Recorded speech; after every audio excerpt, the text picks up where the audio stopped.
Want to tell the Rebbe the words of the new song that we're singing with Mashiach, right? So I'm just going to read him. Am Yisrael, have no fear. Mashiach will be here this year. We want Mashiach now. We don't want to wait. Okay?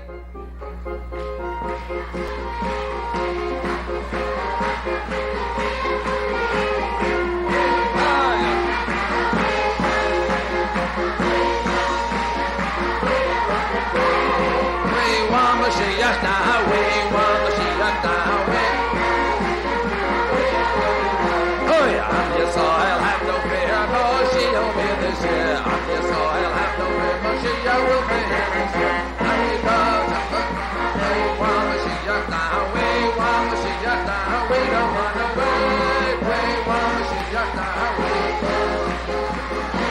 Mashiach now, we don't want to wait. Am Yisrael, have no fear, Mashiach will be here this year. Am Yisrael, have no fear, Mashiach will be here this year. We want Mashiach now, we want Mashiach now, we want Mashiach now, we don't want to wait. We want Mashiach now, we want Mashiach now, we want Mashiach now,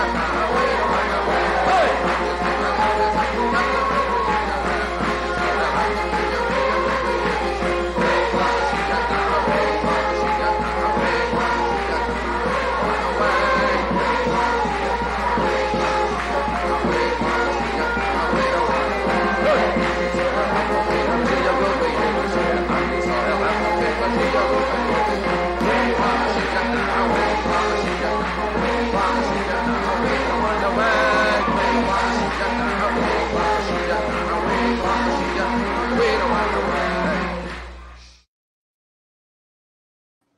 Hey! So welcome everyone. Just kind of decided to do a last minute stream as it's getting in the lead up to Passover. Thought I would do a funny little Passover play on words. Haroset Pascar and the Seder of Secrets. I mean, it's beyond cringy, but try to come up with something in a few minutes. So there's that. So just before we get started, I did want to address this one thing of, what does Messiah even mean? Because there's so many different ways to interpret it. And, within any given religion, let alone all the different religions that have this idea. But here's a clip that I took from this one. It's a longer video, but it's not a whole lot long. Stage, which is the messianic stage that when we all say Mashiach now, like what are we really talking about? So he says that we're talking about a stage where that is the complete tikkun of the masculine and feminine, where they meet panim b'panim, shaveh legamre, face to face and completely equal. And I was like, whoa, this is the Ari. It sounds like a feminist treatise, like, whoa. And so that really then inspired me to look more deeply into what he was saying and to try to understand how his ideas applied to real life, to people's lives, to women's lives, to women and men's lives, and also to just understand how those ideas then are unpacked in later generations and other rabbinic writings. So that was how the whole journey began. And I've taught the material to classes. That's where it really gets enriched, where when I'm teaching in a class and a stage, which is the messianic stage that when we all say Mashiach. So, so it's something that, some people look at it very esoterically, some people look at it exoterically, some people look at it both, and then I tend to go off on a completely different understanding. I mean, it's nice to think that there's this idea of a person who will come, but at the end of the day, I think that it's missing the point, because it's like, the whole idea of God, you pray to God to save you from a flood or whatever, and then, boat shows up and you turn away and be like, no, I'm waiting for God to save me. Then a helicopter shows up. You're like, no, I'm waiting for God to save me. And then you die and you end up in heaven and God's like, oh, well, why are you here? I send all these things to save you. And you're like, oh, that was you. I mean, it's one of those things where I think it's Like if you're waiting for someone to save you, or basically if you're waiting for this one specific thing to happen in order to save yourself, then it's like, I don't know. I just feel like it's been so, in a lot of ways, you have this mystification of a very political thing rather than a mystification of a mystical thing or a politicization of a political thing. It's like it's gotten interwoven in a way where it makes it kind of hard to really distinguish the two. But I mean, I do think there are two different ideas of assignment, anointed and like this idea of a redeemer versus someone who's simply anointed, or not simply anointed, but see, what was I looking for? Oh, right. Jews and wizards.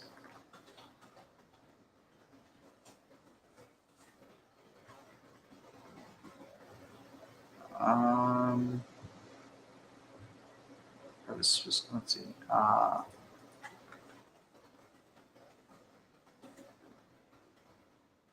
And also, I think I threw a link to join in chat. Oh, let's see who's this. Oh, hey, Usal. Yeah, I've been all right. I've just been really busy lately. It's good to see you as always. And yeah, here's the link to join for anyone who wants to join.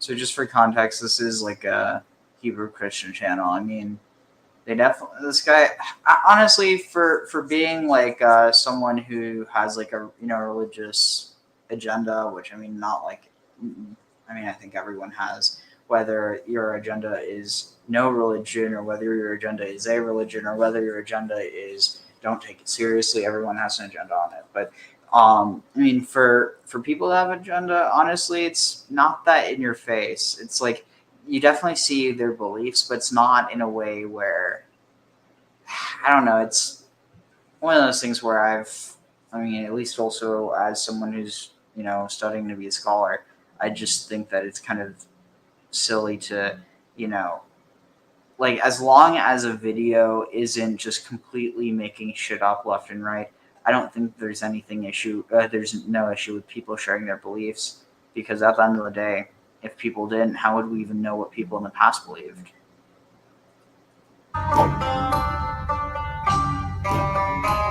I do want to clarify, I'm not saying what people say now is what people in the past believe, but I'm saying if people in the past didn't say what they believe, we wouldn't know now what they believed then.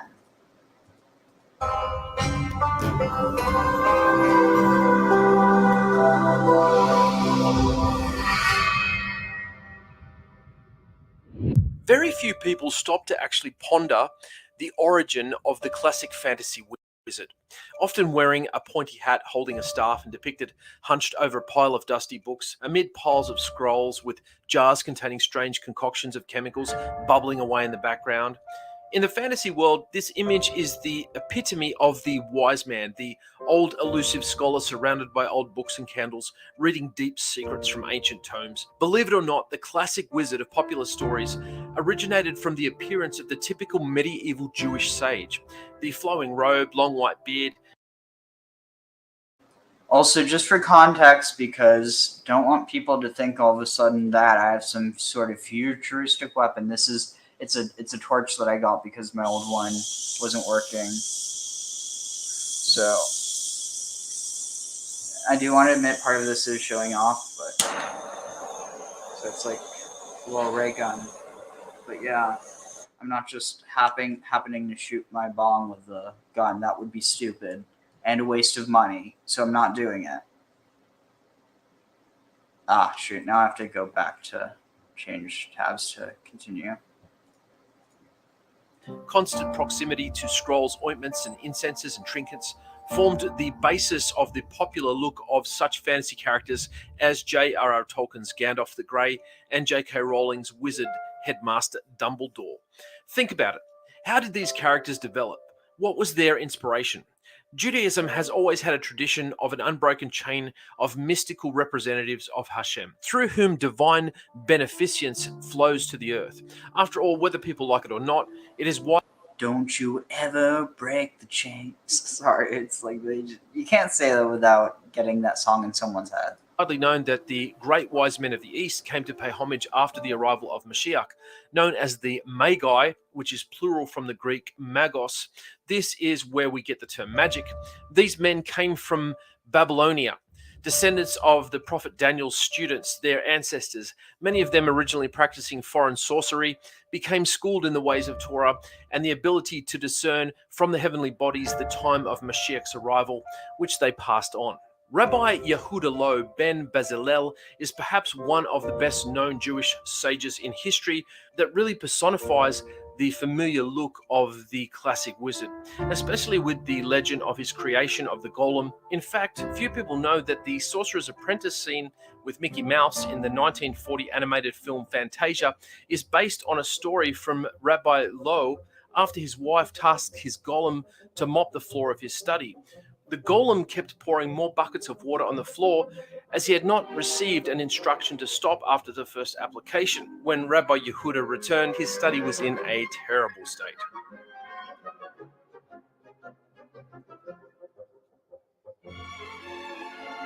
Hey, Elsie. The distinctive pointy hat, seen in the typical depiction of a wizard or mage, came from a mandate instituted from the church that was decreed in 1215 at the conclusion of the Fourth Lateran Council, presided over by Pope Innocent III. The decree went out invoking the command that all Jews wear a particular clothing. Part of this clothing consisted of a Judan hat, a pointed Jewish hat. Boo, Uden hat. We don't like forced hats. That's not cool. Another feature of Voluntary the hat, typical that's wizard another iconography is that of the magic wand.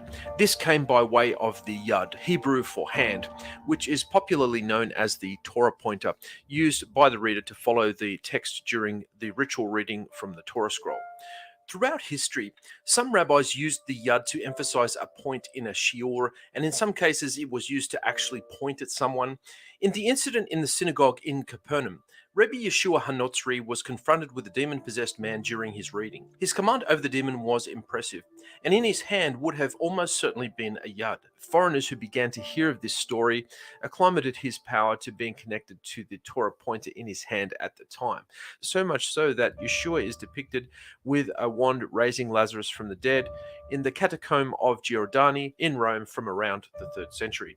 He is also depicted as wielding a wand in this 4th century fresco from Rome's Via Latina catacombs, again showing the raising of Lazarus.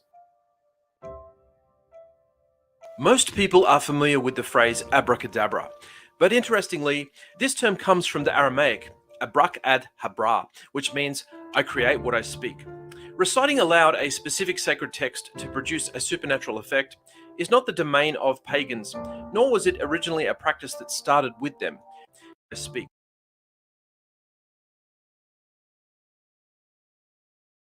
I'm sorry. Well, first of all, this isn't actually certain to be. It's possible that it was just gibberish that then was found to have a meaning within Aramaic. But even if it is, I have no clue how horribly they messed this up. I mean, this is someone who's supposed to know Hebrew, supposedly. So this is avra. I will create abera, because bara is to create. Ke, as or like, divra, the word. So like I will create like the word, or I will create as I speak. But the thing is that it's difficult because davra, this implies a feminine, whereas this would have to be like avre. I don't know Aramaic well enough to figure it out, but either way, it's not abrak ad. It's not abrak had.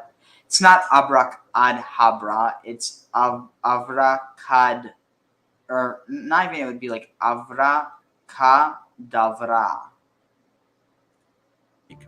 Reciting aloud a specific sacred text to produce a supernatural effect is not the domain of pagans, nor was it originally a practice that started with them.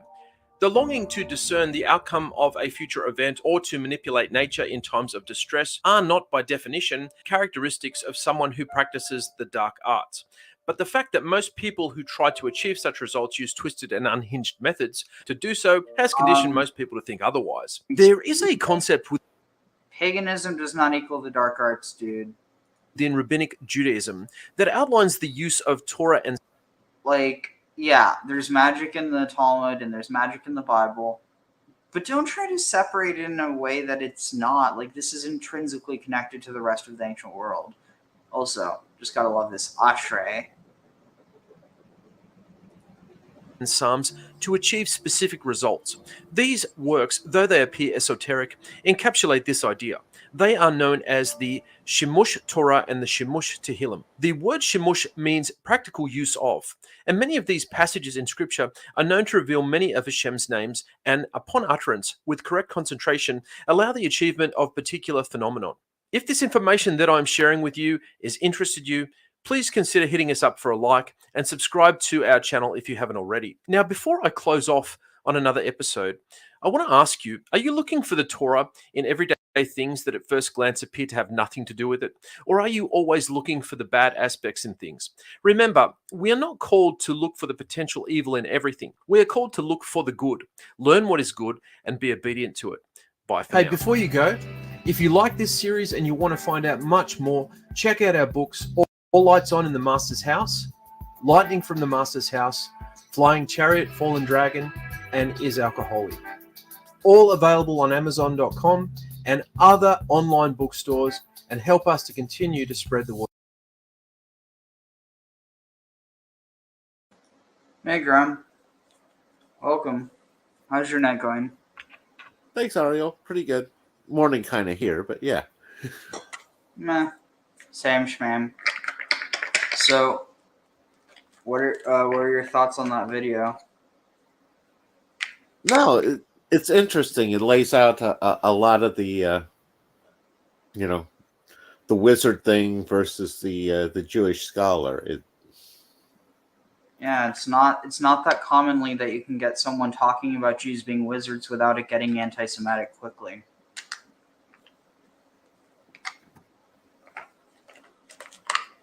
Well, I don't know why it would need to go anti-Semitic other than people want to go there, but whatever. And maybe that's just the thing. It's kind of like, what is it? Maybe it's just that anti-Semites flock to Jewish topics like flies flock to shit. Actually, that's a horrible comparison, but you get what I'm saying. I was going to say, Ariel. I think I'm not sure Jewish topics qualify quite that category, but I understand the sentiment. Maybe like fruit flies with fruit. That's better.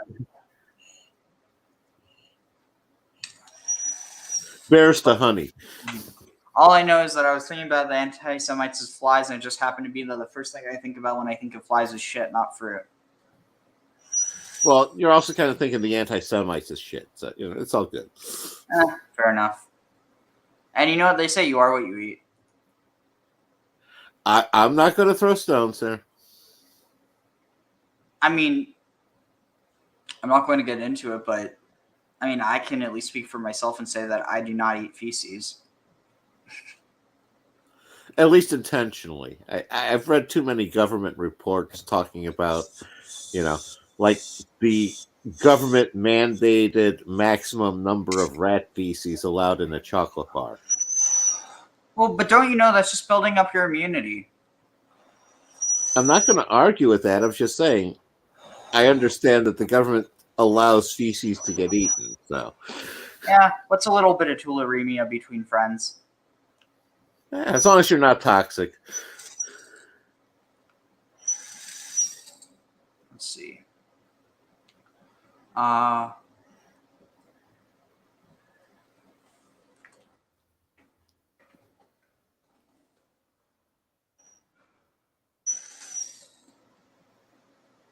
wait, no, this is going to be stage magic. I'm not interested in that.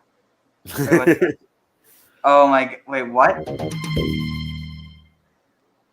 starting the day on your right foot, or tying a red bracelet 7 times around your wrist. Just some of the good luck charms recommended by the Kabbalah, a discipline of Jewish mysticism. This exhibition in Jerusalem is exploring the traditions of this ancient magic. It may date back over 2,000 years, but today's practitioners say it is thriving and still relevant. The main issue is human needs. People need things. People need love, people need security, people need safety, people need health. And this is the main trigger, this is the main motor behind the growth of magic and behind the growth of the Jewish magical tradition. Kabbalah is certainly still revered by many in Israel. On Thursdays at midnight, purists can be found huddled in caves around a rabbi.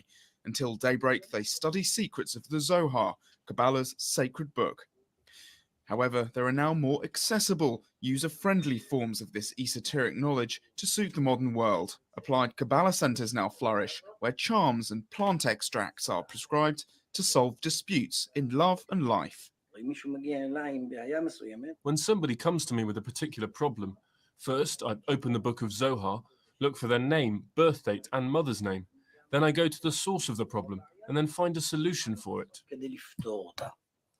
This booming trade is tolerated within the Jewish religion. Only so-called black magic is condemned. In 1995 and 2006, ultranationalists boasted of having used Kabbalah against Yitzhak Rabin and Ariel Sharon, prime ministers they considered traitors. In this case, we can see how magic was a part of a campaign of legitimation of violence against other Jews, and this is something that I fear might happen again. Black or white, the business of magic has become a money spinner in Israel. The cost, though, may be its aura of mystery, as Kabbalah moves out of the shadows and onto the high street. What on earth was that? What was he throwing on the fire? It looked like some sort of rock. Out of the Israel. The cost, though, may be... Any idea? I was going to say, my thought is, aren't those scraps of paper that he's trying to... magic has become a money spinner in Israel. The cost, though, may be its aura of mystery. No, because it looks Kabbalah like moves it's out of the shadows and onto the high street. But you might be right. That's paper, then he put something else on top of it. Magic has become a money spinner in Israel. The cost, though, may be its aura of mystery, as Kabbalah moves out of the shadows and onto the high street. Interesting. So, Halsey said, there's also a connection between the idea of witches and the large cauldron of a beer brewer, especially female beer brewers, who are accused of witchcraft and were told has to be able to be seen at the crowded marketplace, and often had cats to deal with pets associated with grain storage. Wow. Usal said, never heard that, Kaiju. So Kaiju said men were jealous they were successful and had them killed or discredited with the idea of witchcraft. Wow. Yeah, do Google do a Google search for women brewers, witches beer, and see what comes up. First one is from the Smithsonian. Wow. And again, one of the places that I've heard the witch's cauldron come in is more of the Celtic cauldron, like the Dagda's cauldron, and a lot of those up there.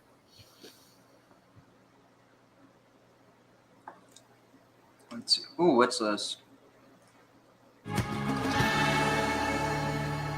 Not gonna lie, not the biggest fan of Arizona, even though I live here.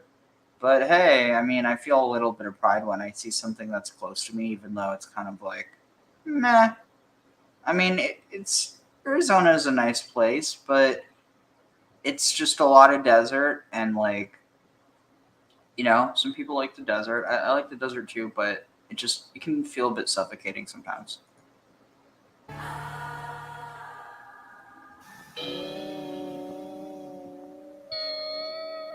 Well, that's the Torah resembles a beautiful woman who is hidden in a secluded chamber of her palace and who has a secret lover. When he comes to her, she begins from behind a curtain to speak words in keeping with his understanding until very slowly insight comes to him. Only when he has become familiar with her does she reveal herself to him face to face and speak to him of all her hidden secrets and all her hidden ways, which have been in her heart from the beginning. Such an individual is then called Chatan Torah, a bridegroom of the Torah, to whom she discloses all her secrets, concealing nothing. What do you make of this? The sexual metaphor comes in of bride and bridegroom to say that it has approached the outer limit of intimacy and together. It's a sexual. It's more than a sexual metaphor. It's even more than that. He's comparing the Torah to a flirtatious woman. Well, I grew up in Cincinnati, Ohio, actually as part of a very Orthodox family. So my exposure to Judaism was very traditional. As a late teenager, I attended Hebrew-speaking camps where we did everything in Hebrew. When I was 19, I enlisted in the Army. And while stationed in France, I decided to make. When I was 19, I enlisted in the Army. And when I was 19, I enlisted in the Army. And while stationed in France, I decided to make my first visit to Israel. And so we're on this boat about to enter Israel at dawn on a given day. And I remembered a prayer that I had learned when I was a kid. Baruch atah Adonai hamachazir shechinato l'tzion. Blessed are you, O God, who renewest your presence in Zion. Baruch atah Adonai hamachazir shechinato l'tzion. Blessed are you, O God, who renewest your presence in Zion. Tears came to my eyes. Wow, yeah, because not tall. what I had prayed was now actualized.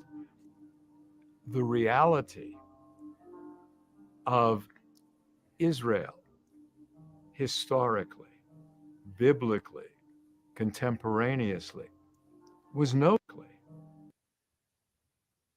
of Israel, historically. It looks like they're wearing sunglasses. You see that crowd? Contemporaneously. Yeah. I'm sorry, it's just so funny. It's like, we're wearing shades in the desert because it's so bright.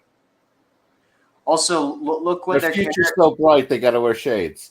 Also, look, the people in red are carrying staffs. Almost looks like acacia. The other thought to me is seraphim, bronze serpents through the desert too. Well, but I mean, no, they're pallbearers. They're carrying the chuppah over the Ark of the Covenant. Oh, okay. Biblically, contemporaneously, was no longer theoretical. It was experiential. And once something is experiential, it's unforgettable.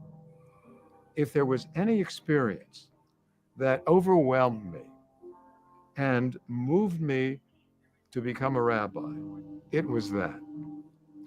I became more interested in aspects of the Jewish faith, etc., that were not Orthodox, and ultimately made a decision to become a Reform rabbi.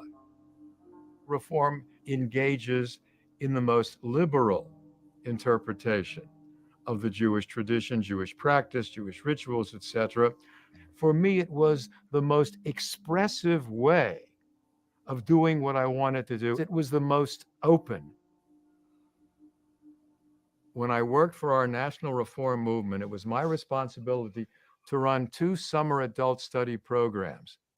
And among the faculty were 2 professors, and they taught mysticism. And I said, wow, Where have I been all my life? It became part of my been all them.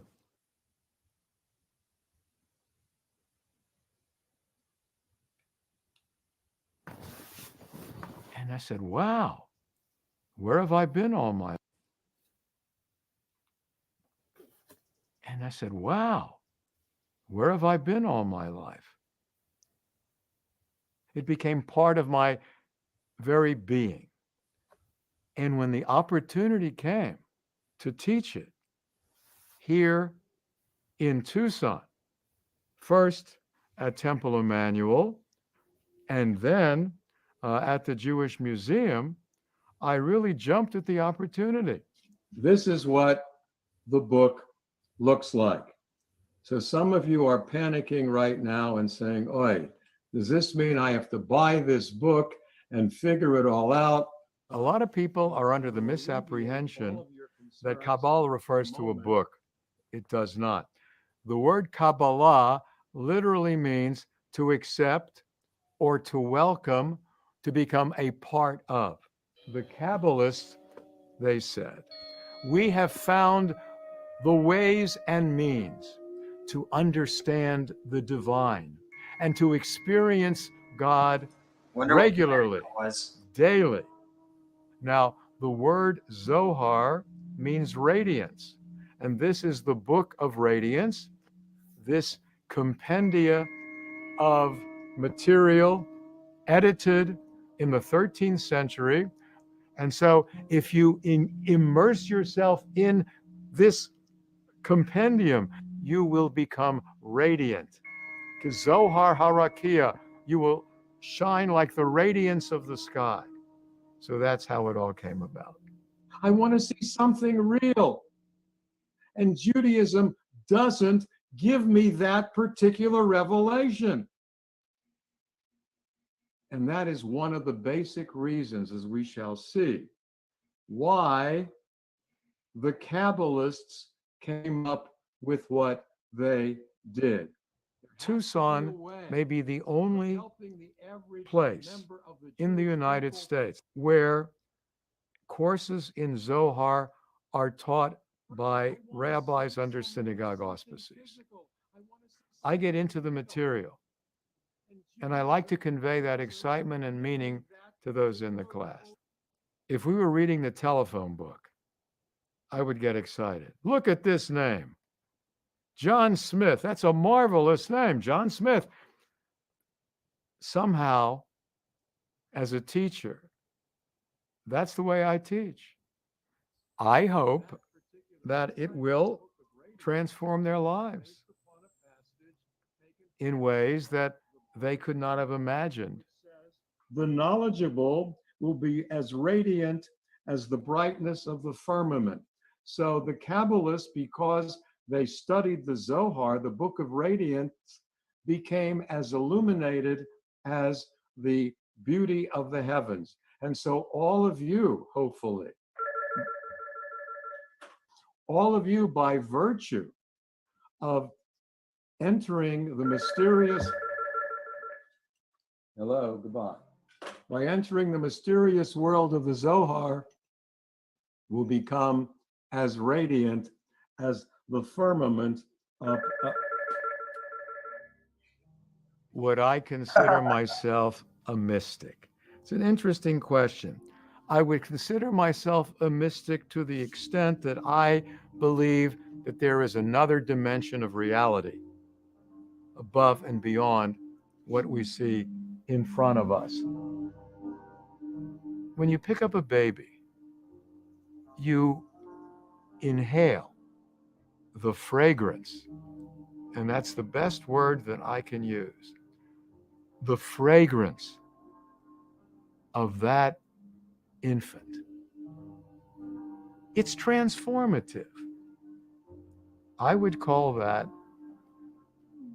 a mystical experience. Religion, to be really profound and meaningful, has to encompass the emotional. It cannot, the intellectual is there, and the intellectual is important, but you have to transcend it. unless you are really emotionally involved, it loses its power.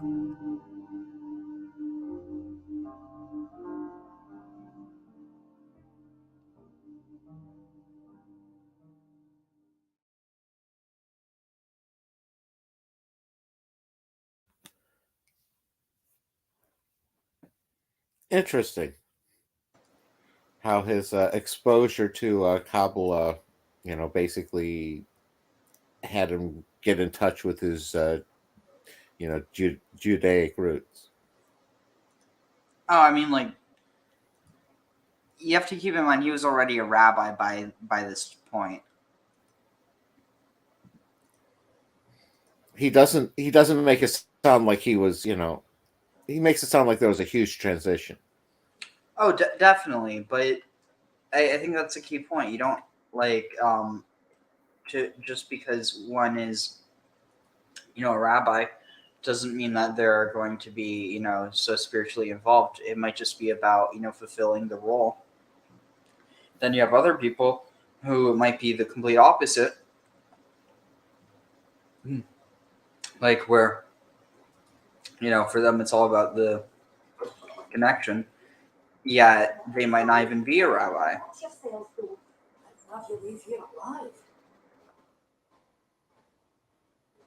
Hello. Oh, hello. Whew.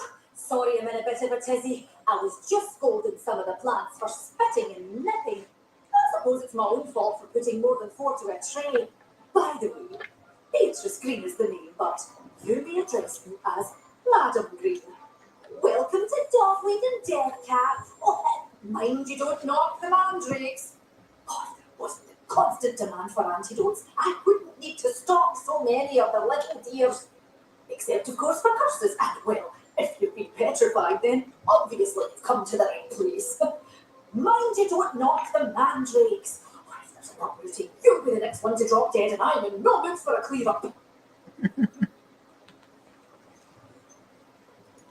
Someone died? Aye. Fortunately, but it was just the one. Now then, how may I help you today? I think I'll just have a look around for now. Very well. Let me know if you see anything you like. What do you have for sale? Well, let's say we show you some of what's available.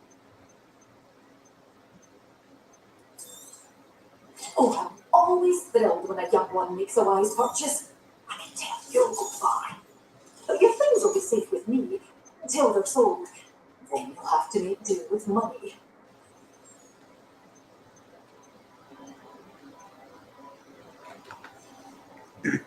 Doors always open.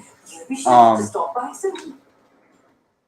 Yeah, so Graham, what are some of the takeaways from that video that you got? Well, one of the big ones was that whole shining like the Zohar kind of thing, which is a recurring theme with the righteous and the shining people.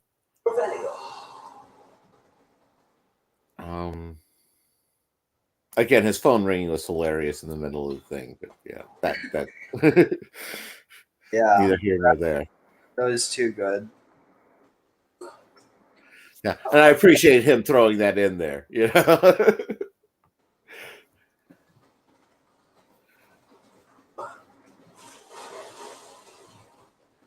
Again, Zohar, it's been decades since I've done any sort of deep look at that one.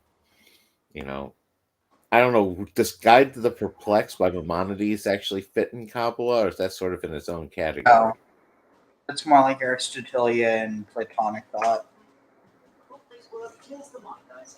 All right, here, check this out.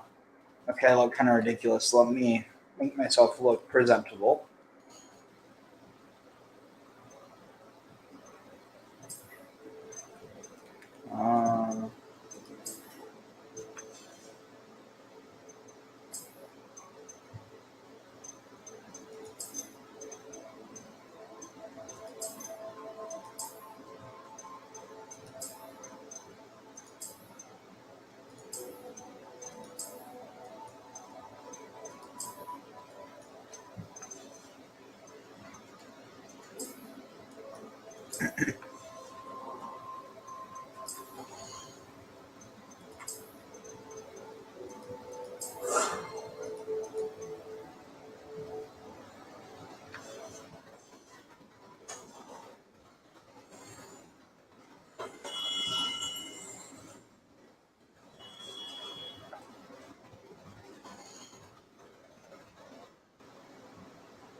Here we go. Good of you to come. My friend, Professor Fig, speaks highly of you and your resourcefulness. He was vague as to details, but mentioned your having tracked down a difficult-to-find book. I wondered if you'd be willing to do a little detective work on my behalf. It depends. Sounds intriguing. Of course, Mr. Ravanda. Sounds most up my street. Wonderful. You see, about a century ago, an heirloom applewood wand with a fairy wing core went missing from. My great aunt suspected a student named Richard Jackdaw. He'd been serving as an assistant here and suddenly vanished. Richard Jackdaw, like the bird. In fact, he was known to frequent. We did find a series of statues similar to jackdaws, and certain they're a clue, but I cannot figure out where they lead. Jackdaw was last heard tittering about some pages with a map he'd stolen from Felix. As you can imagine, the poltergeist was less than helpful.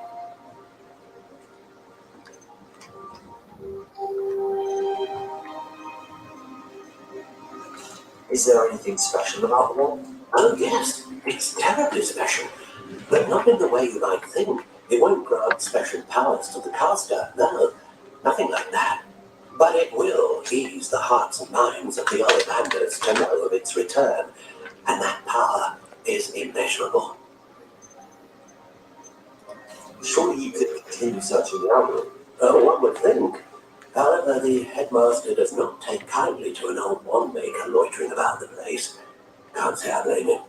Also, I had perhaps been looking for too long. I feel a fresh set of eyes and a bright mind like yours is sure to solve this riddle. Why would you have taken the wand? I must admit I had no idea. From what I can gather, he fancied himself an adventurer of sorts, always looking for trouble. In fact, after he went missing, rumour had it his ghost was seen in Hogsmeade. Never heard much about him after that, but it seems as if his adventurous spirit may have got the better of him. Perhaps he thought that the wand had some special power simply because of its esteemed lineage. Astonishing how misunderstood the art of wand making is. I'll have a look for you. You certainly give me plenty to go on. Oh, you've brought hope to this old wand maker's heart. Professor. That weird thing by the door is kind of freaking me out. This thing. It's like the doorbell, isn't it? There's some Ollivander workmanship in action.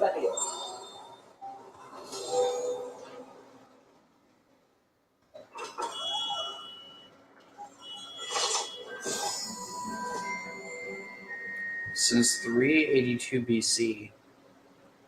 Sure.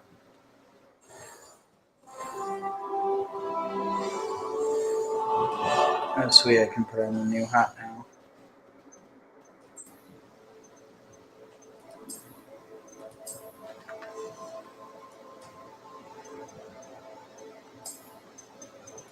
Oh my god, I'm gonna look absolutely ridiculous.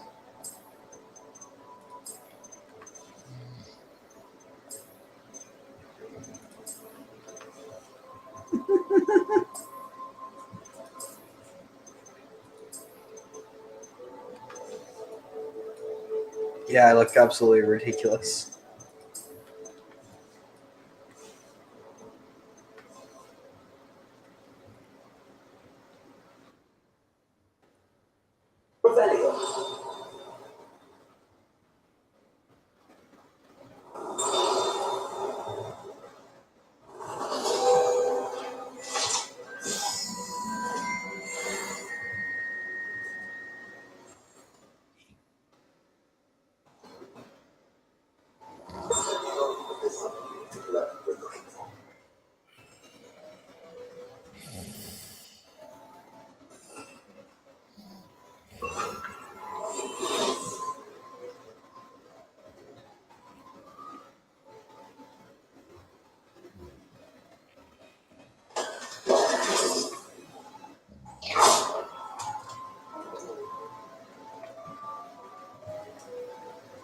Let's look at what we have, shall we?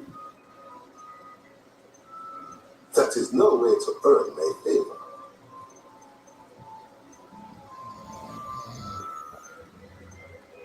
Graham?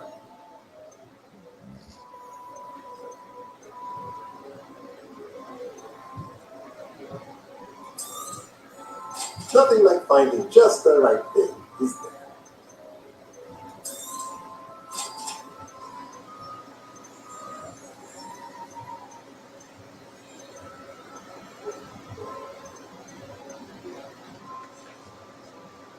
Let me know if there's anything else I can do to help.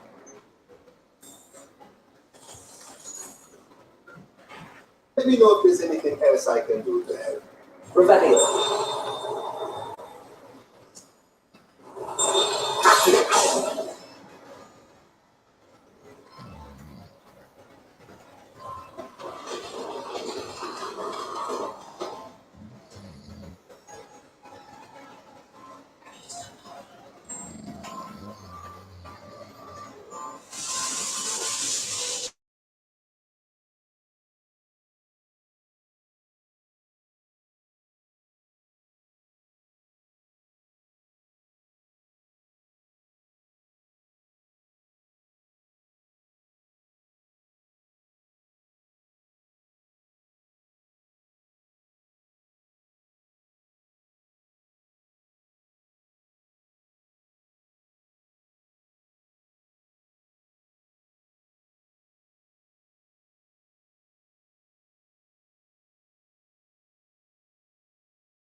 Where do I have to go for this?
Yeah, no, this is my own music.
ברוכה רעה יפה, זו עירי ברוכת השמש, חרב המשפט שלופה, חרב המשפט. בשערי העיר האמת תצוף כשמן, והידד לו לאמיר הידד. שני אחים רבים אודות אסיר, האמיר את ראש שניהם Probably smells like והסיר bird shit in here. האמיר.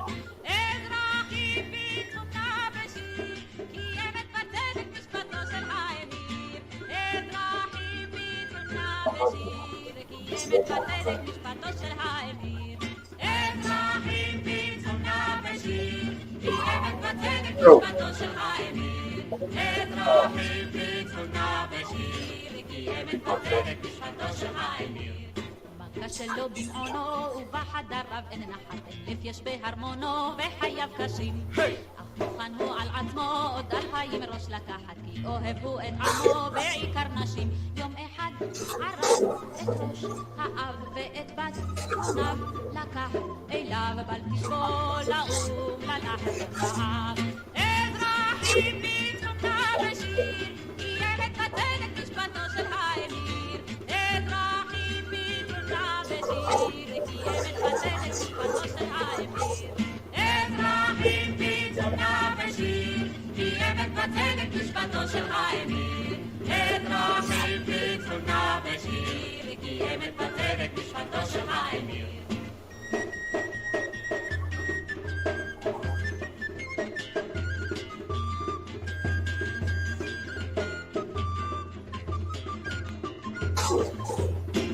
אזרחים ביצומנה בשיר, קיים את בצדק משפטו של האמיר. אזרחים ביצומנה בשיר, קיים את בצדק משפטו של האמיר.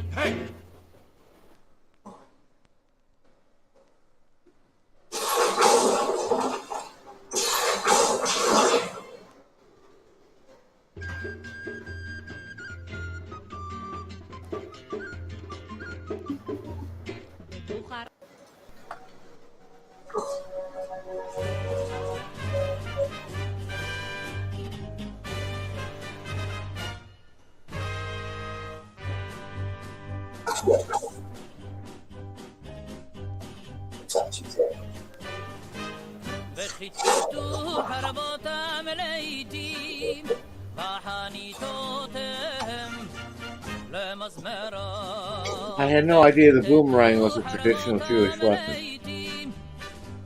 Oh, is it? I didn't know. I'm not saying it's not, just saying I didn't know.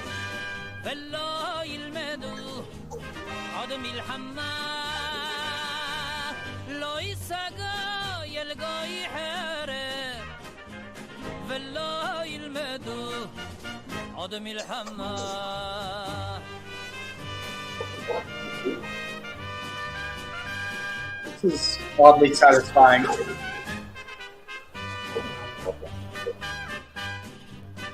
Oof.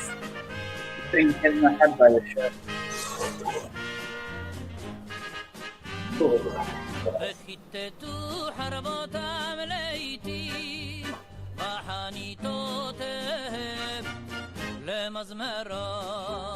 וחיטטו חרבותם לעיתים בחניתותיהם למזמרות. לא יישא גוי אל גוי חרב, ולא ילמדו עוד מלחמה. לא יישא גוי אל גוי חרב, ולא ילמדו עוד מלחמה.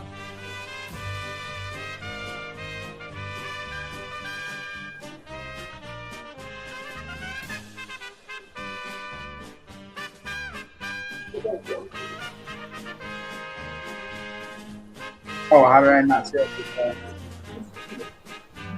What? What's going on?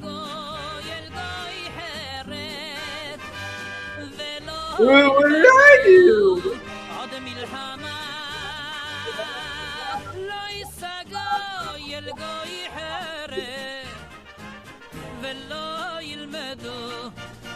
عدم الحمام ולא ילמדו עוד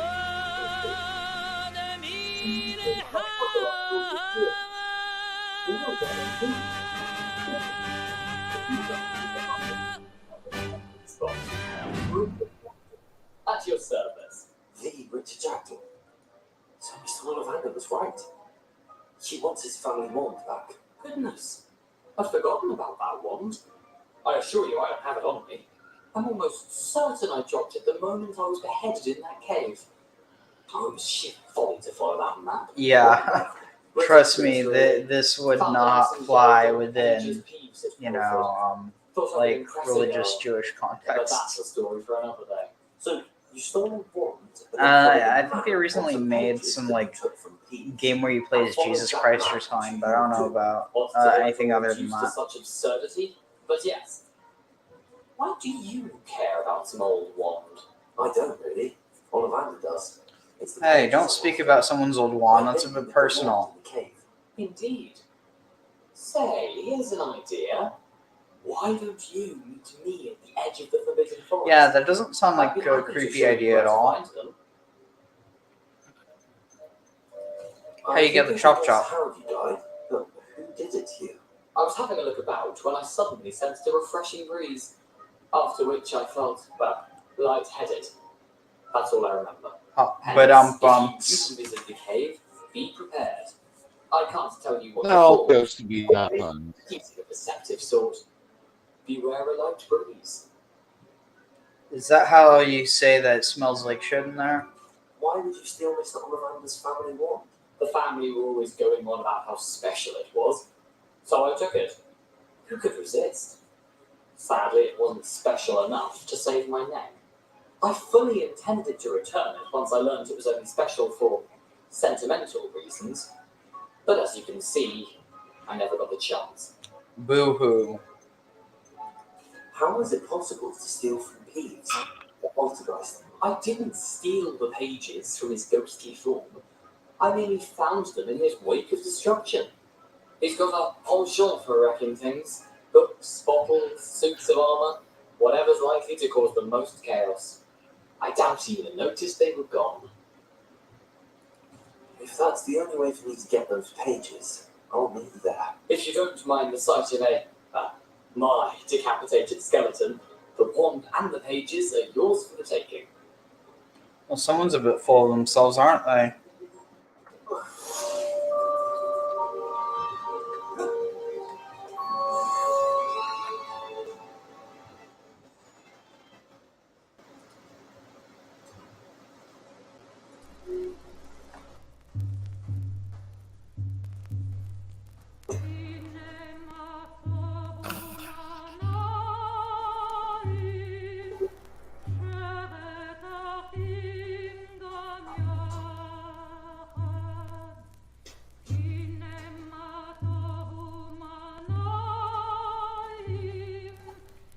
Is the bird you're familiar, or is just the bird sitting there?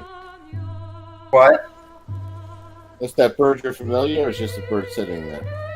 No, it's just sitting there.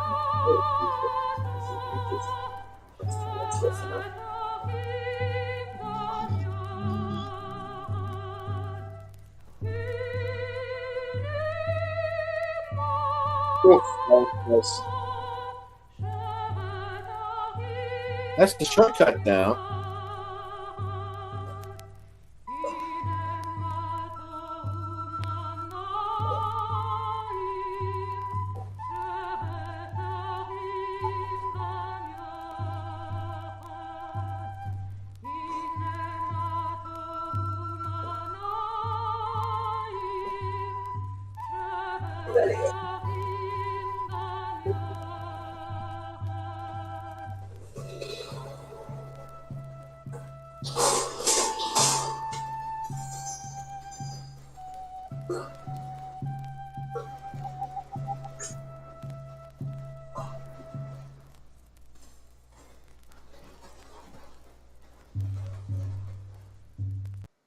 ويا دون بن غاكي يا غيافا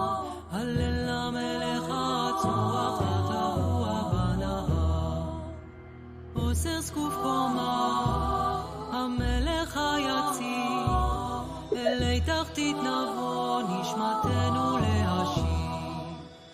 אוי אדון הארץ, בן רקיע ואחיו, הלל למלך הרצוח, הרבוע בנבוא. מוענו מלכנו, הרב לעיקרי, השב מן המתים, יהוד יאור ירי. נגיל ונזור, נא לאוסף חסדיך, שלם ורב אתה מאוסף חלקיך.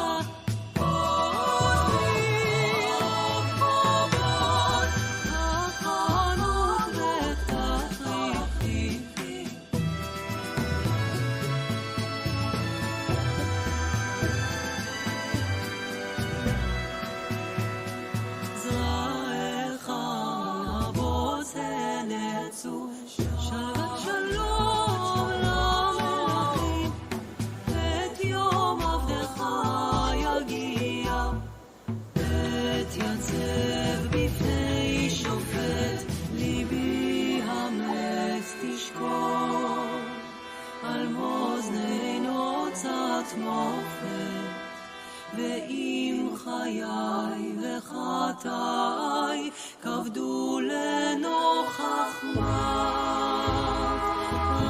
רחמי אהובתך זכור, פניך בירוק צובה. עמד החי בנור, חמול נשמת מנחה, חסד החיות גמלת, לכפר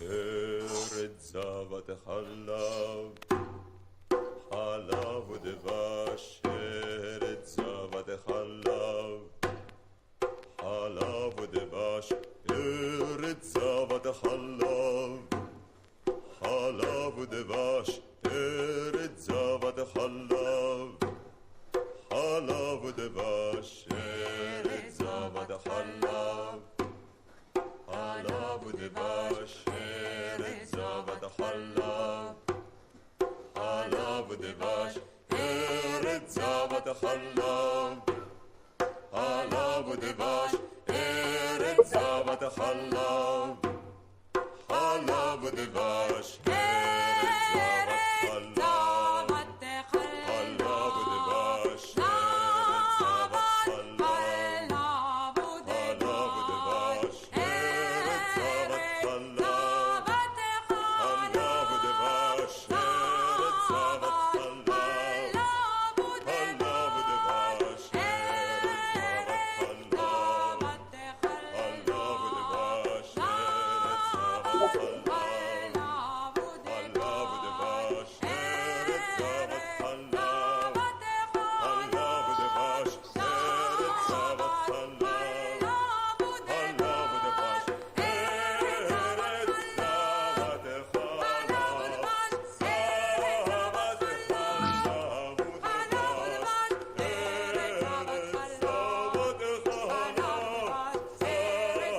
Oh shit, that scared the hell out of me. What was that? Oh, that scared the shit out. Oh, there's this one guy who was like in a streak of fire or whatever, but let's see, how am I going to... Okay, this guy's by himself, so I might be able to go down and disable him.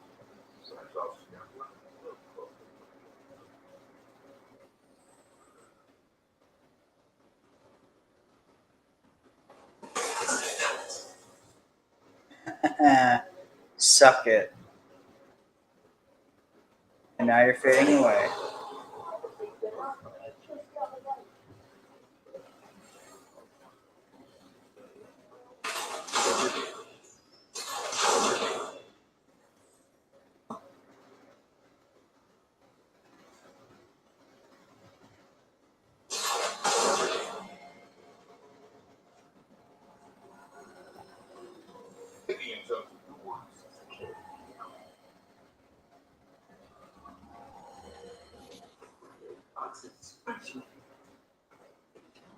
enough to regret it.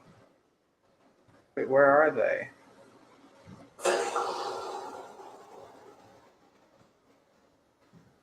Oh, they're all the way over in the forest.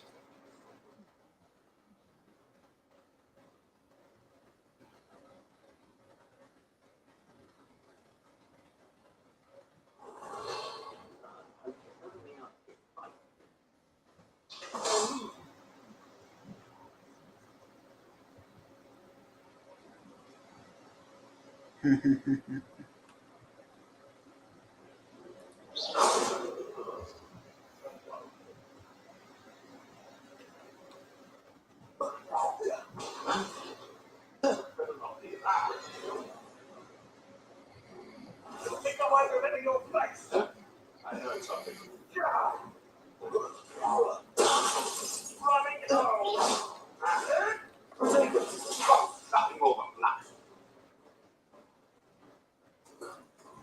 You're the little sod that say trigger.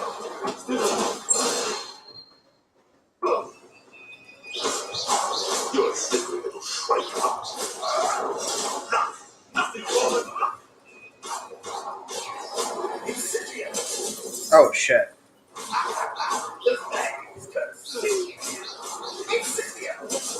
Oh fuck. Oh yeah. The beast is safe now. Woo woo.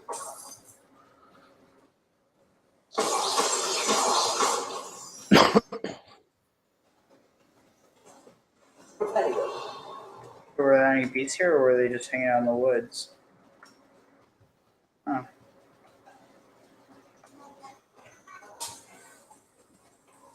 That's disconcerting. They were right by where students walk by.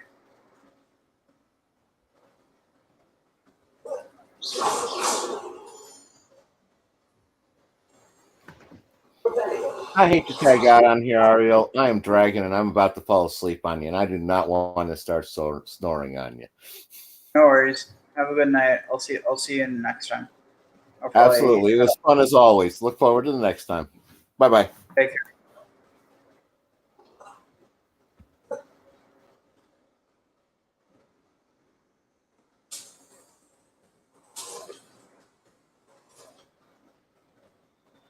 Could it be Mother Child?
That was easy.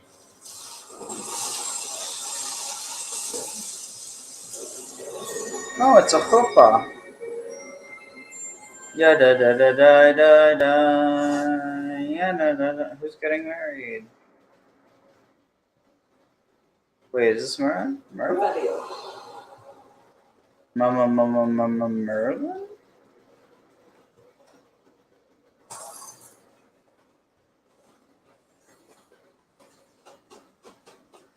Huh? Wait, what? You're just oh no, it's here. Is this literally it? This is all that was now. Seriously? Revelio.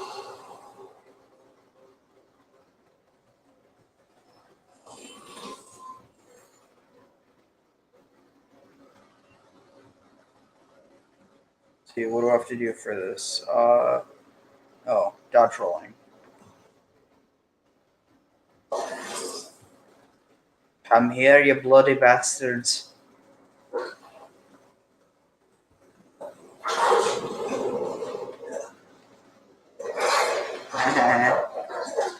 Gets me bloody ass. You can't touch me, I'm the bloody fuck. I'm the gingerbread man. Uh-oh.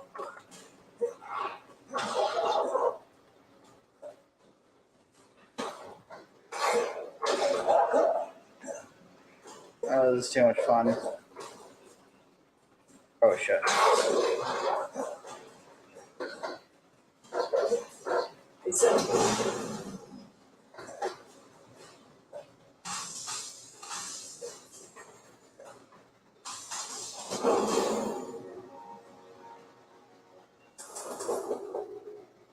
Revelio. Fight me. Where are you? Oh, shit. Now I gotta be more careful about this. In the forest. It escaped, but still. Let's see.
Is this your best?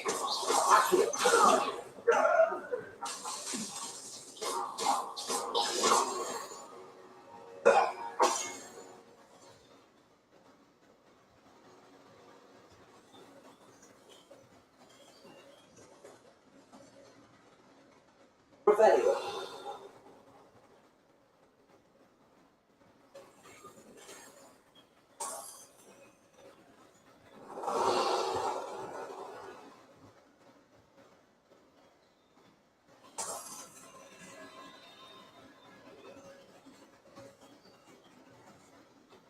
Ages since I found a piece of wood. Quite wrong.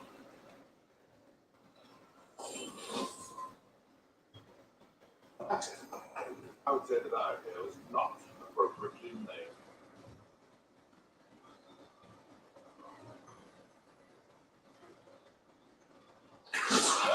Am I supposed to be? All right, have your fun. Make yourself your little son to say the truth.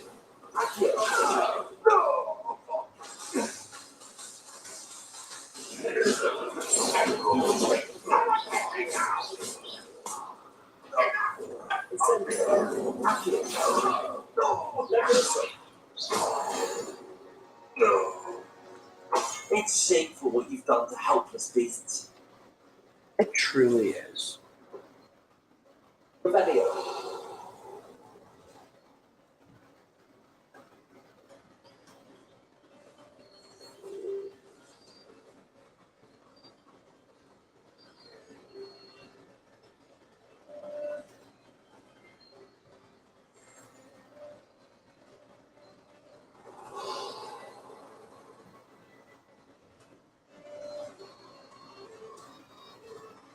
I don't think I'm ready for this just yet.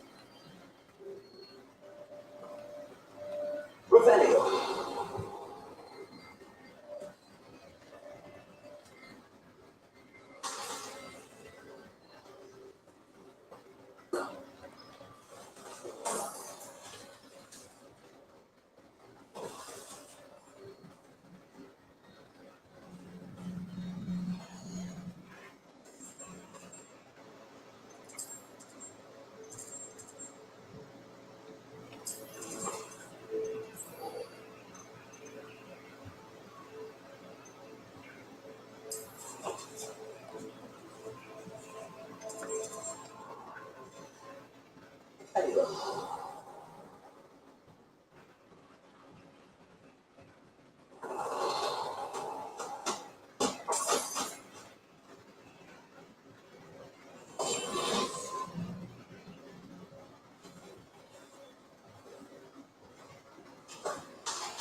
Flex is simply too many. Revelio.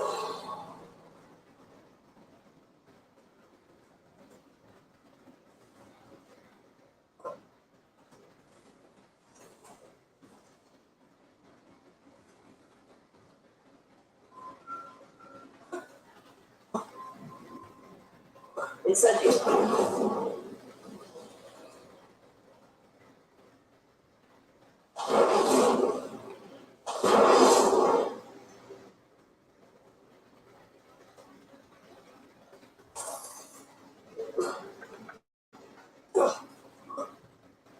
Revelio.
Revelio.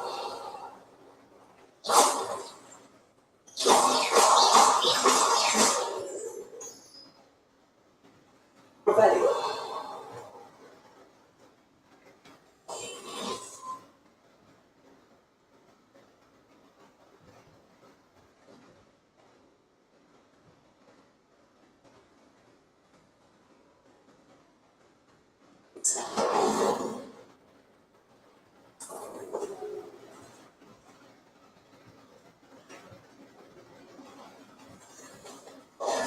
Revelio.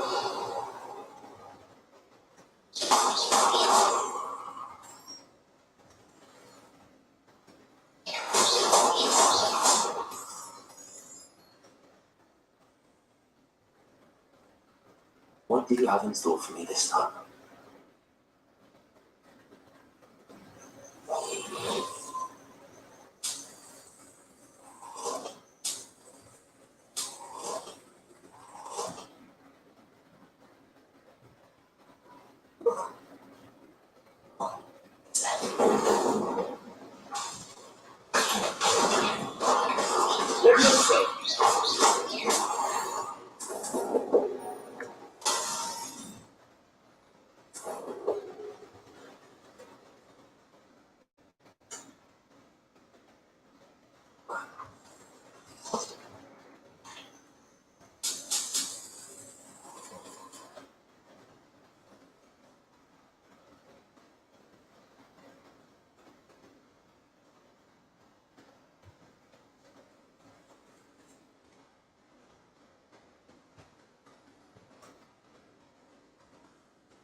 Lumos.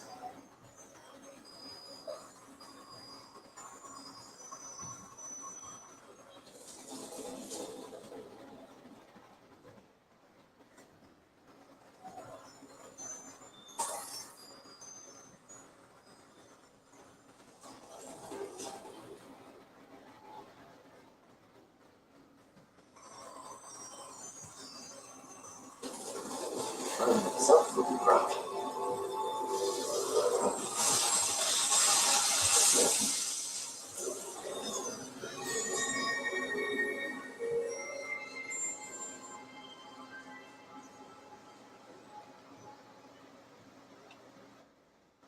Revelio.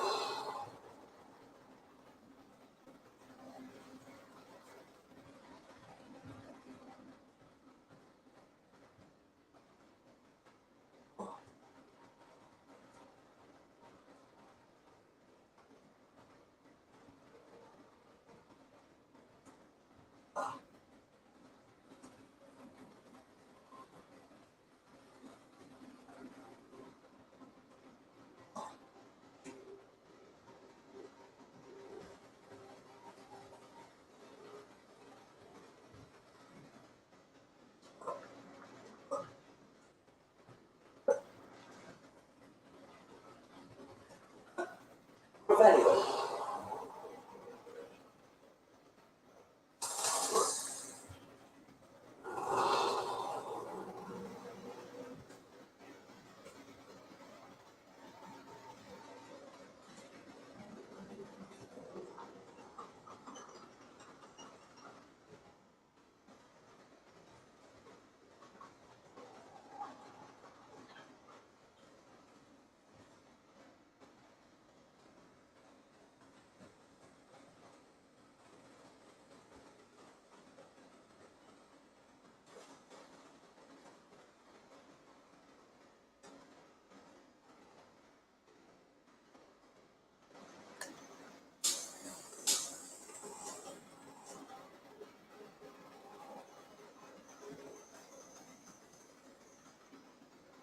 Revelio.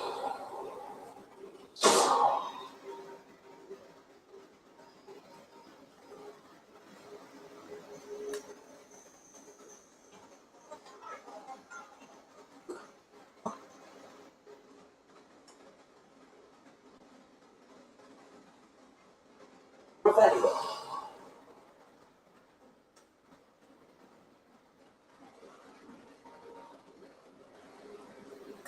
Lumos.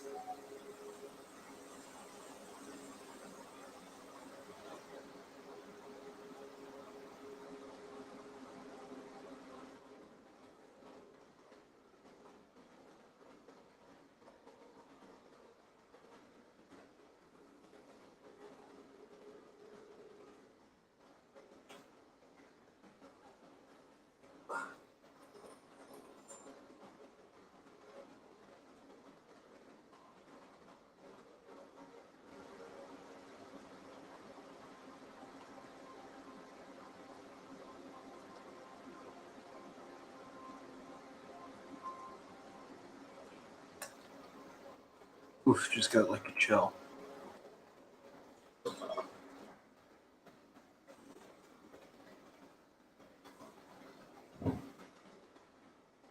Revelio.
Lumos.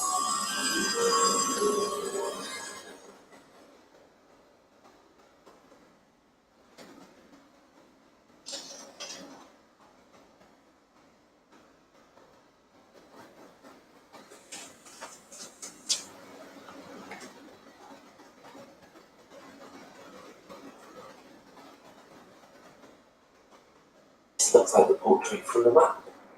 Where's the treasure?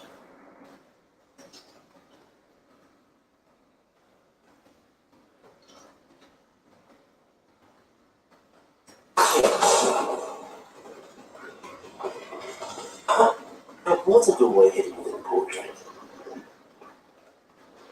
I wonder what came of all the search. Revelio. Lumos.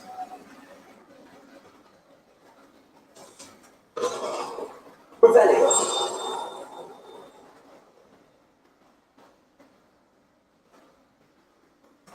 Lumos.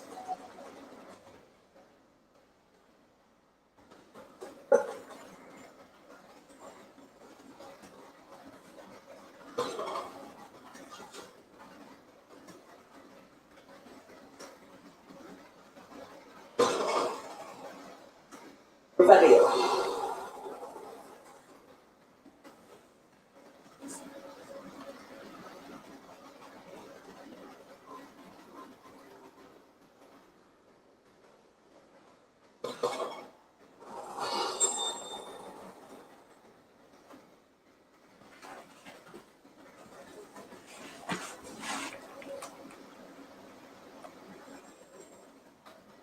You wanted to speak with me? I did.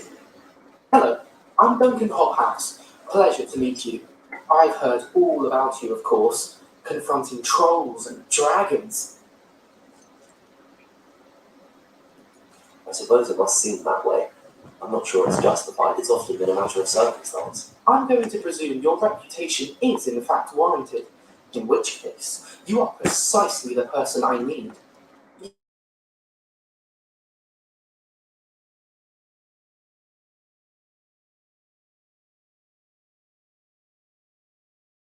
That's right now.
We have a very interesting online question. Yes. Eli in Tom's River wants to know. He sent in a whole quote here. Somebody in Israel posted a question online, not here, to a discussion forum in Israel, describing their experience having gone to a makubal, a Kabbalist, for a blessing to have a child. And they had to guarantee certain amounts of money if the wife gets pregnant, certain amount of money if they actually have a child, and he has to be the sandik, this makubal has to be the sandik at the bris. And they got a very bad feeling after their 5-minute meeting with the rabbi, with the makubal. The rabbi who they asked the question to responded that people should stop going to mekubalim and should start praying to God instead. They wouldn't know what Rabbi Mintz thinks about this. Well, I agree with that rabbi. Basically, today, people are doing all kinds of things. We're being bombarded in the mail with all kinds of different offers of promises of doing this and doing that and giving money to this.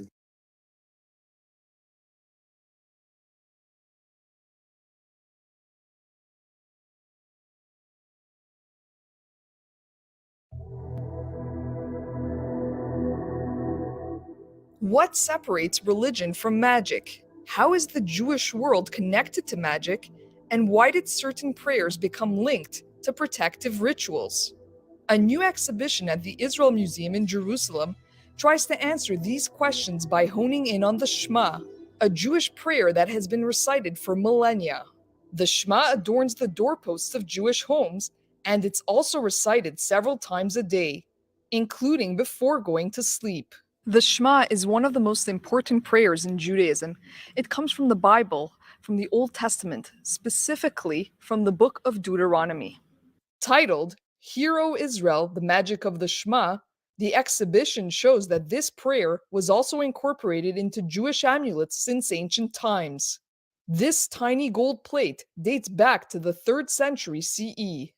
According to Nancy Benovitz, one of the curators, it's the earliest known instance of the Shema used in a Jewish amulet. Amulet from Austria is inscribed on a tiny little piece of a 2 centimeter piece of gold plate, and it has the first verse of the Shema in Hebrew but in Greek letters, and it was rolled up and put in a little case.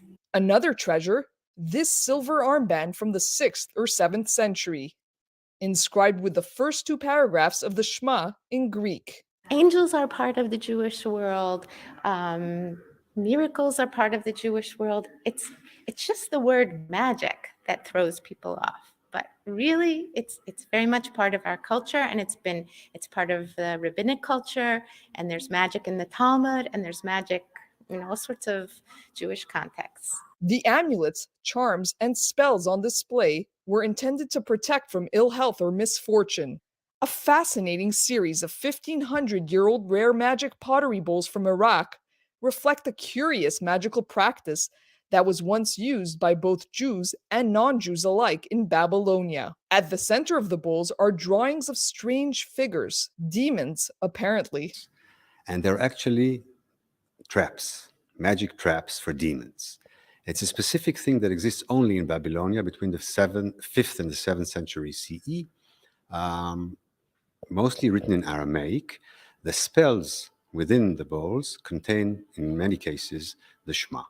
At the end of the exhibition is a display of tefillin and mezuzot, ritual objects that are required by Jewish law. Both also contain scrolls with the words of the Shema. Mezuzot and tefillin have been attributed with protective powers.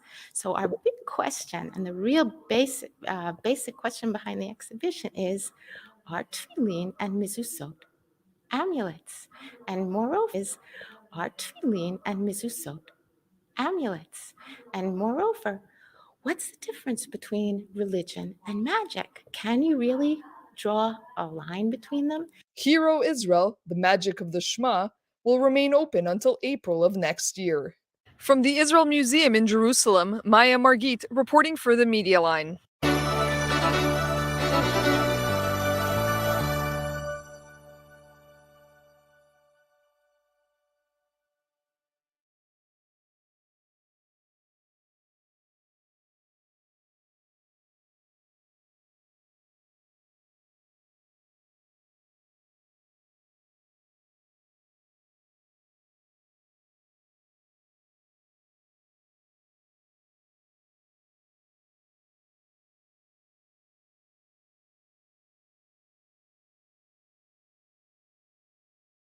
What's the connection between magic and the Torah? The connection, well, depends what type of magic. What do you call it? What is magic? Black magic. Real magic or just a magician magic. today? Real magic. The connection is the Torah says outlaws it. You're not supposed to do it. That's the connection. That because it usually comes from sources that are considered tumah. So it's not the opposite of pure. They're considered unclean, and not unclean in a physical sense, in a spiritual sense of this God made holiness and non-holiness in this world. Something like we said in our whole talk tonight, two opposites, and both have powers. The holiness has powers, and such thing as magic powers that come from unholy sources. So we are not allowed to use those unholy sources to accomplish anything. We're supposed to only go with the Torah, with the pure and the holy sources that God wants us to, and not connect ourselves to the tumah of the unclean, unholy sources.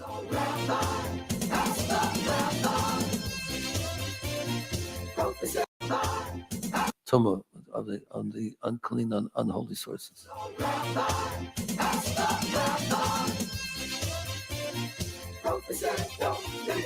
Who can I call?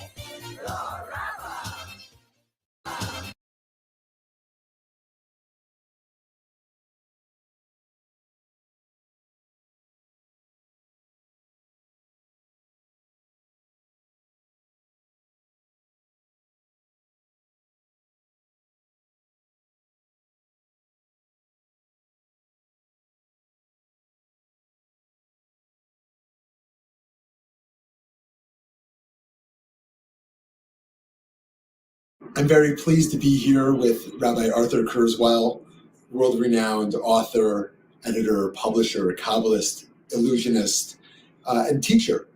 And I thought this would be a wonderful opportunity to ask a few questions of Rabbi Kurzweil and get his perspective on from some of his from his very illustrious career. So to start with, because when you were at Aronson Publishers, for example, I know you published over 650 books. How has Jewish publishing evolved over the last from his very illustrious career? So to start with, because when you were at Aronson Publishers, for example, I know you published over 650 books. How has you were at Aronson Publishers, for example, I know you published over 650 books. How has Jewish publishing evolved over the last few decades? I think that the most important development in Jewish publishing and publishing in general is the opportunity for people to publish their own books.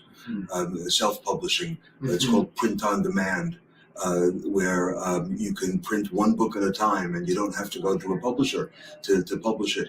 Now, there are lots of junky books that get published because of that, but in any specialized field, there are so many worthy manuscripts that a publisher wouldn't begin to think of publishing because the market is so limited. So today, when we can go to any number of companies that will do this print-on-demand procedure, where you literally publish a book at a time, and there isn't a tremendous investment in inventory and warehousing and so forth. In every field, and in Judaica in particular, for my interest and yours, there are so many books that otherwise we wouldn't see because publishers wouldn't invest in them.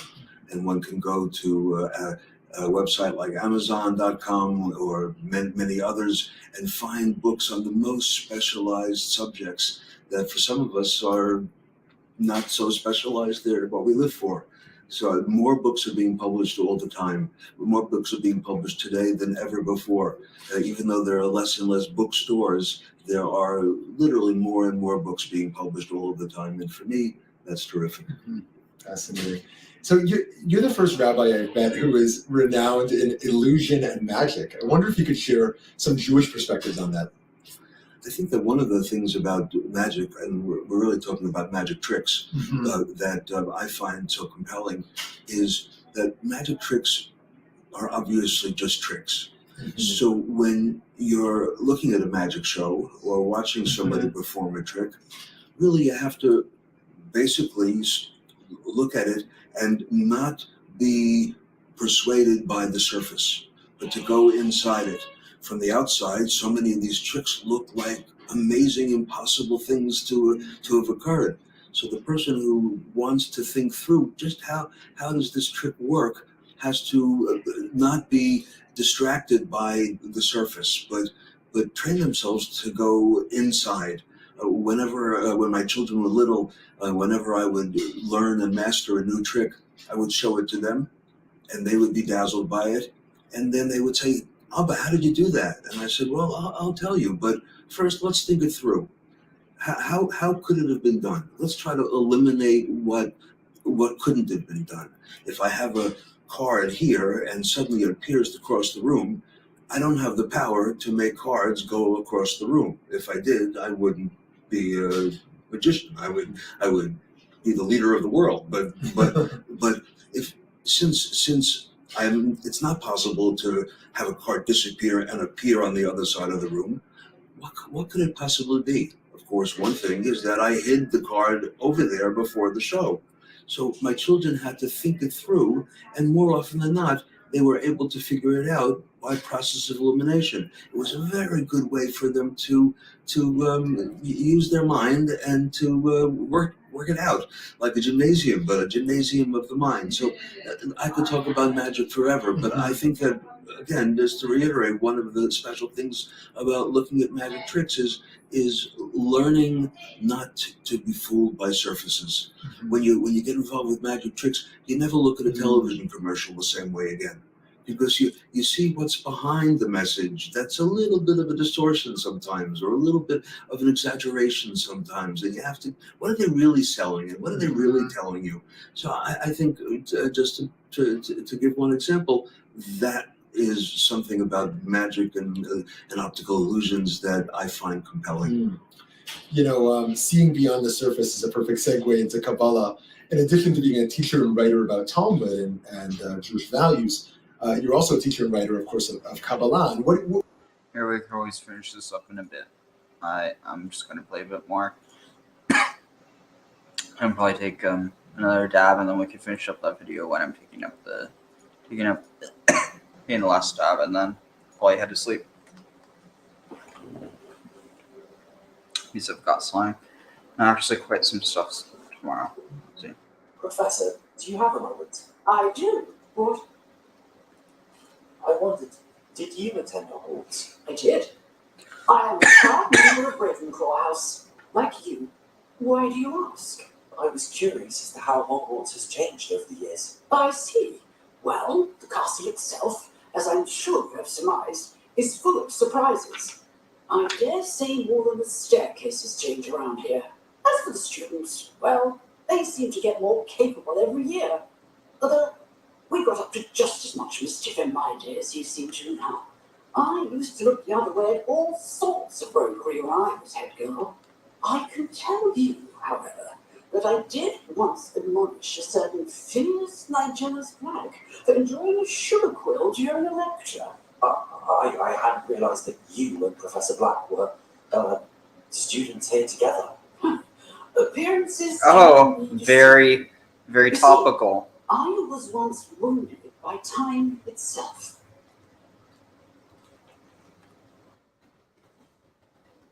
Time its very self.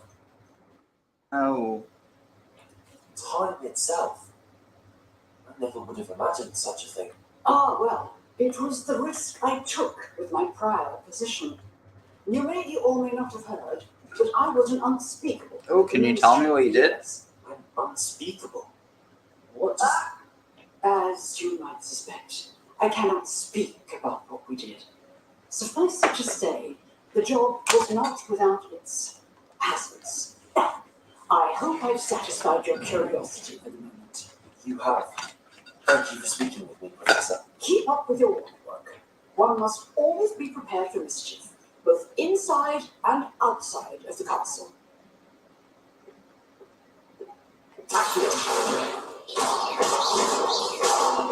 Still at it, I see.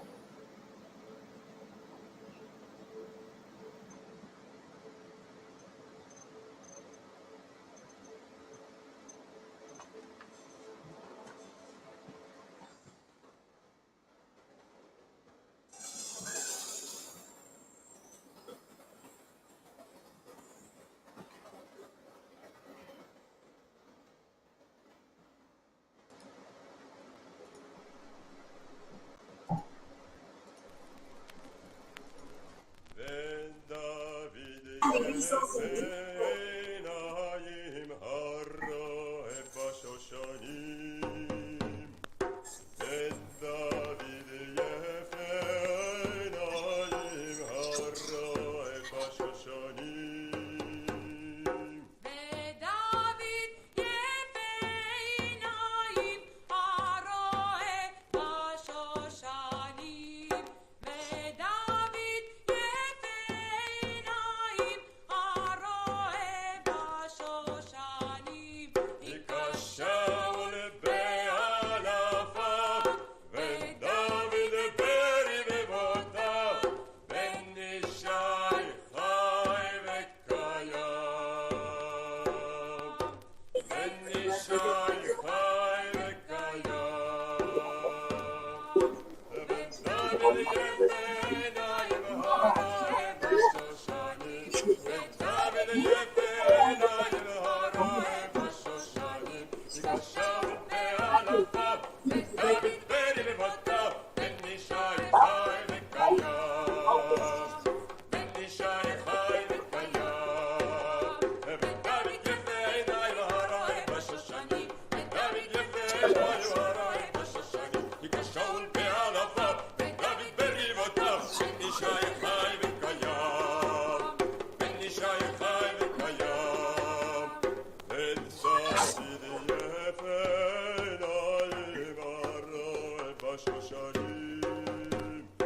ודוד יפה עיניים הרואה בשושנים ודוד יפה עיניים הרואה בשושנים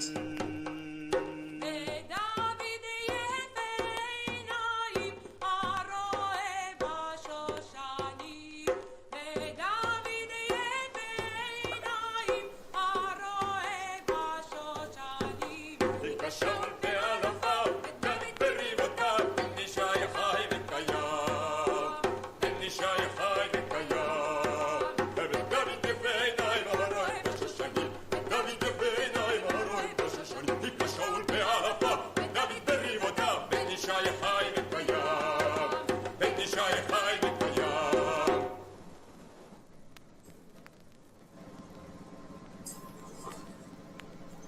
בן דוד יפה עיניים הרואה בשושנים בן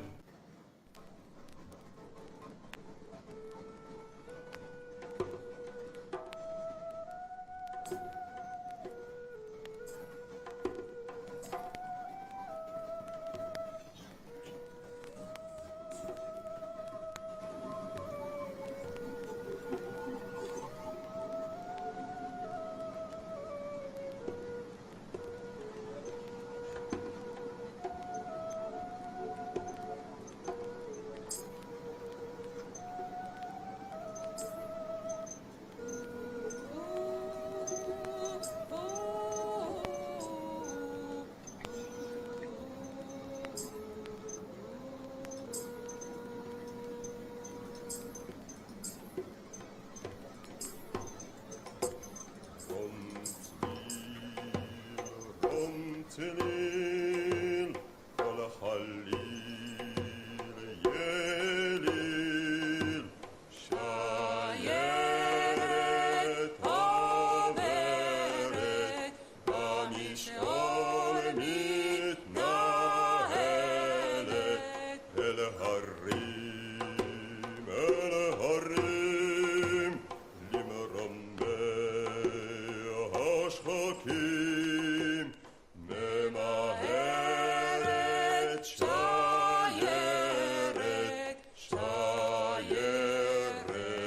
הרים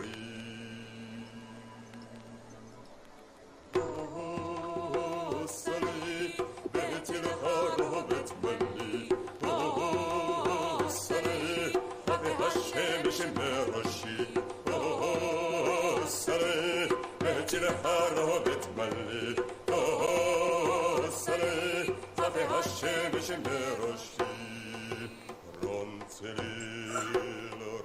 צליל כל החליל יליל שיירת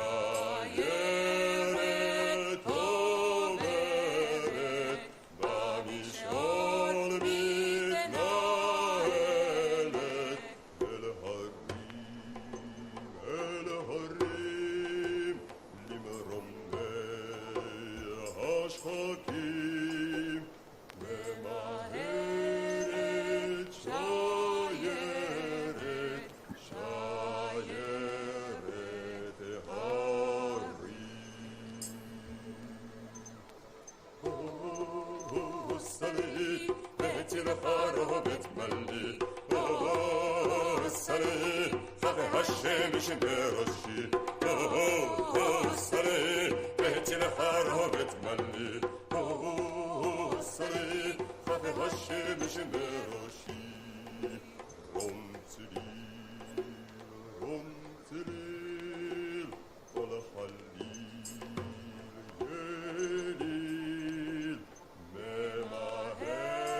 Yeah, I'm more interested in the academic study. This is, I don't give a reference.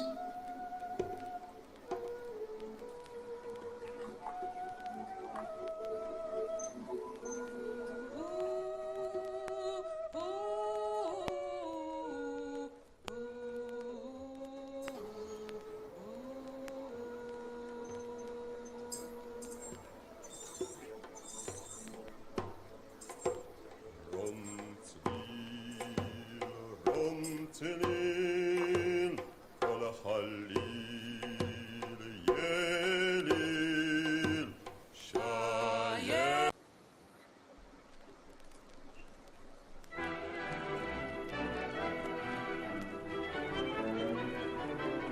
Hey. Hey. So you do the whole study of magic, so you're not really like a practitioner looking into it. And the whole magic on that was a play off the song "Do You Believe in Magic in a Young Girl's Heart." I just saw the title and I was just like, yeah, sorry. No worries. But yeah, I'm probably about to finish up the stream. But yeah, I mean, in general, I'm just, yeah, I mean, really, the study of that started getting interested in that after you started to have more of this general increase in interest in the occult that kind of started maybe around like 2018, 2019 or so. I don't know, I wasn't really paying attention when the revival started, but one thing that I did notice is a lot of ideas that have been appropriated from different cultures and have just kind of been thrown into this mix without any sort of accreditation or any sort of context. That's been a big reason why I've wanted to actually study like where these ideas come from, so be able to see when people are bullshitting versus when people are actually talking about tradition. Genuine magic or Yeah, something like that. exactly. So you're one of those who would say that there is definite magic within the old text, right? Like I want to mean that is like the Old Testament, pretty much. I wouldn't limit it to that, but yeah, within a bunch of, well, and not even just that. I mean, at the end of the day, what is this idea of magic? It's just, it comes from the root, I mean, it's complicated, but it has connections to both this idea of, magi as this religion, but also the idea of imagery, and that it, people have these very, you know, I mean, maybe mystical isn't even the word, but like supernatural ideas of what magic is, as opposed to it being like something that's just inherently natural. Interesting. All So, right. like, for instance, like the idea that you can shoot stuff out of a wand. I think that's a complete red herring. You don't think that's accurate to a certain, like it isn't accurate to that degree? That, like in a sense, no spell is going to come out of wand, but they are used in a sense for channeling.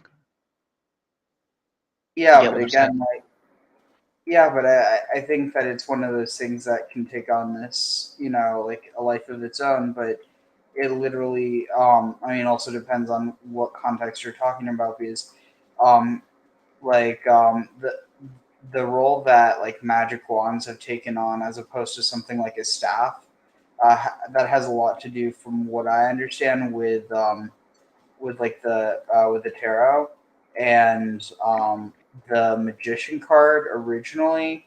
The At least the where some of these motifs are getting used from. I mean, it's not even specific to this one use of it, but apparently, in the what is it, Jean Noble de Jean Noble de Marseille tarot deck.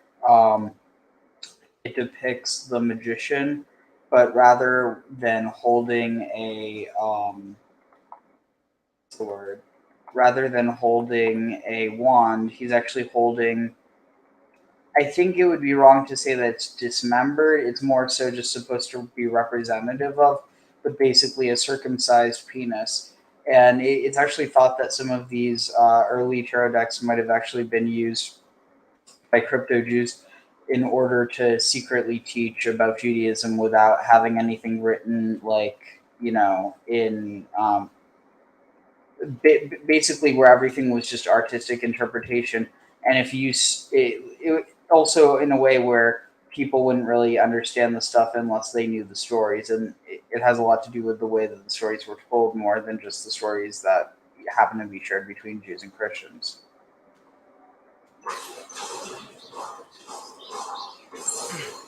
Do you think that there's a limited amount of like practicing magic that we have today rather than like 2,000 years ago? I mean, I think it's just changed. Like, I mean, it's kind of like, oh wait, what the heck is this? I mean, I honestly don't see that much of a difference between something like, I mean, given it is different, but I mean, think about how. Oh shit! What the heck? So, I mean, there's definitely some parallels between stuff like advertising and magic, because again goes to this whole idea of imagery. But sorry, I'm also trying to multitask. Oh, you're good. I would say out by myself, I'm just like a student and a kind of practitioner. I've come to study that it's not new magic, but it's old magic. And the sense is through spoken word, and the big three arts in the sense of visualizations, um, and then music, and then the third one's vocal. I said vocal already, so I didn't want to get confused. But yeah, those are the three big ones that I've noticed that um, seem to be involved with pure magic. Uh, Definitely the imagery one, like in a sense with art. Then the second one's music, and then the third one's the spoken. I think, like actually speaking into stuff, cantation, and it follows throughs with the music aspect as well. Uh, so that's as far as my knowledge has come when it comes to like practical magic, and I came to that conclusion when it's like kind of like a Pied Piperism in the sense, like how in that story the music that the piper would do would like charm every the kids to get out of the valley and all that shit, right? So if music can be used as an influence, and that's like a uh what do you call it type of story, a uh child horror, I forgot the name of this, what they're called, but like a warning story for kids to like watch out for people or whatever, I forget what they're called, then perhaps there's some element of truth into not necessarily the whole context, but what is being said. This game has decent graphics, I'm not gonna lie. Yeah. Oh, holy crap! What the hell? I want to play this now.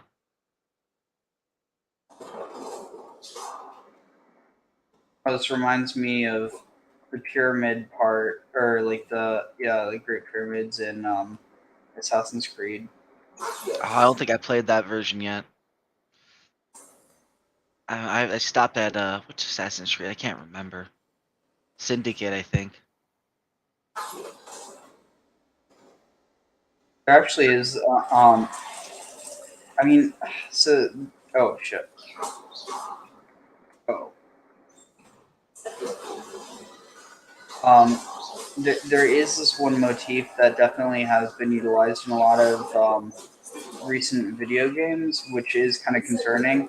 How you do have, and I mean, it's like on one level, I think people could look at it. It's like, oh, it's not this. Like I don't think it's necessarily. Actually, I'm almost certain it's not like this deliberate agenda, but you do have you have these. I mean, it's not just game developers. You have this really with every sort of developer, every now and then you'll have a quirky person who decides to basically try and start encoding shit within their, whether it's a product or a piece of art, because they start taking themselves really seriously. Or so I'm specifically referring to, I think his name's Michael Levine, and he was involved in I think Assassin's Creed and the soundtrack. Oh shit! Is this? Oh, I thought there was. I'm Oh, sorry. That's, okay. that's like super impractical. Why are you just gonna use? You could push that over, you fucking lazy fuck. Like I'm just, the game mechanic. Like just push it with your hands. Why do you need magic to lift it? Like that's just lazy magic magicians. I'm sorry. Ooh, I Like wonder. if Maybe this. Go ahead. I just have no clue what I'm supposed to do with. Like this makes no sense. Oh, that's it. That's really odd. I just realized I don't. They probably won't have necromancy in this game, would they? Why? I don't know. Like they were that. I don't. Necromancy was never part of the original storyline, was it? Like to some degree, was it? Like in here, I don't remember any necessarily necromancy. So I'm trying to remember. I mean, I'm honestly not I don't know a whole lot about Harry Potter, but something about, I think in Fair Eye or whatever, like the things I've been fighting in these catacombs.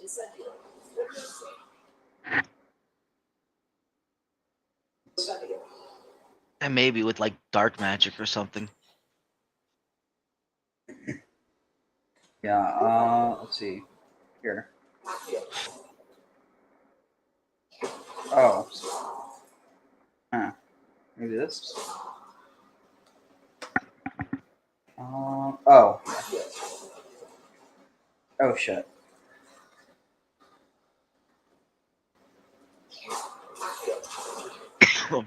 Oh. You can drag them around. That's creepy. Very. Uh-oh.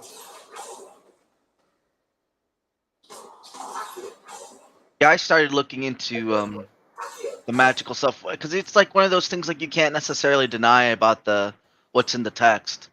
So it's either you accept it as some source of supernatural stuff that you don't which I think when we say supernatural, that's just our mind's laziness of saying that I don't understand this and it's more it's something that I can't comprehend. So I'm like, I don't necessarily always take that as an answer. So I try to look into it, and yeah, it seems like there's some type of seriousness that was taken by ancient people, um, revolving around like the demonics, angelics, or I should just say divine. I always think I say demonics, but like divine beings and like undead people roaming around on the earth, and then having certain types of totems or tokens placed around their house and ritualistic things done, the changing of people's names so that these things would get confused. Like you just don't do these things on purpose or just for nothing, right? So like either everyone was this in their batshit crazy mode and super gullible, or they were doing this because it was an actual fear. Like there's something behind it. And that's the way I've kind of taken the perception. And like even there's some in a sense magical elements within the New Testament. Like for example, where um, they're at the hotel at the not to mention all the miracles and whatnot, but like that's not directly coming from Jesus. You have the they're at the hotel and they're like, shall we call forth fire from the heavens to because they didn't accept us. And it's like, well, if that's not magic, calling forth fire, from the heavens, I don't know what is, right? You're just gonna call forth fire, like how, right? Um, so it's things like that that we see, at least that I see, that leads like there's still some type of magic that even the disciples knew about. Obviously, if they can call forth fire from heaven. So I think that's like in a difference between being a lay person in a faith versus like a direct like disciple, and now you know the privy stuff because you've proven your stupid worth or whatever it is, would you have it?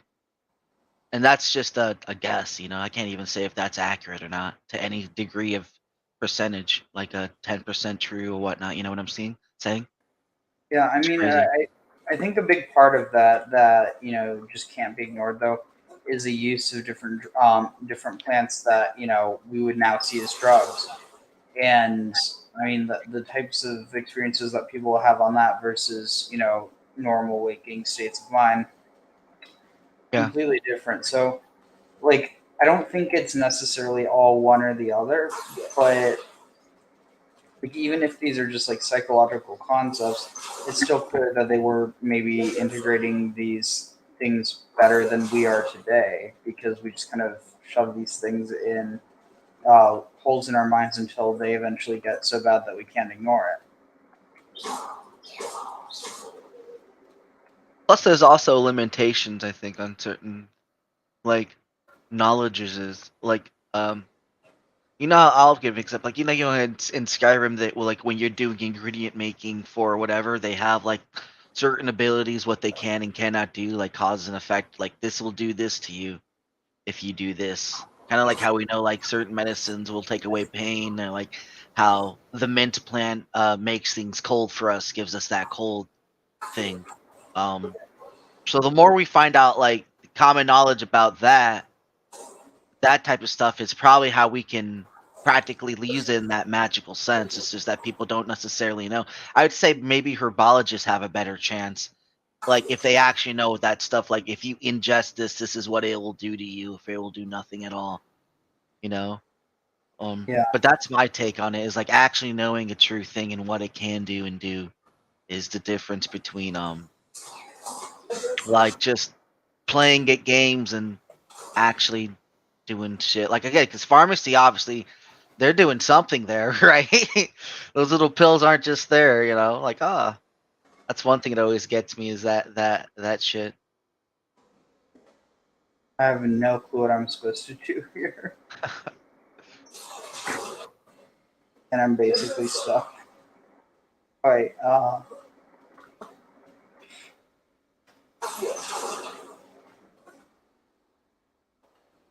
Right here. Wait.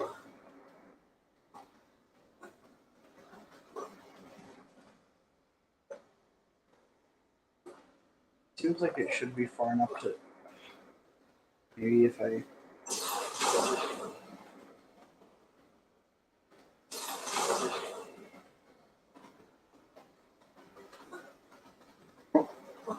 Oh, come on. It feels like a surfboard or something. Right? What type of magic is this? Right? Do what I want. Okay, let's see. Oh. Maybe it's got to be something with that. Unless.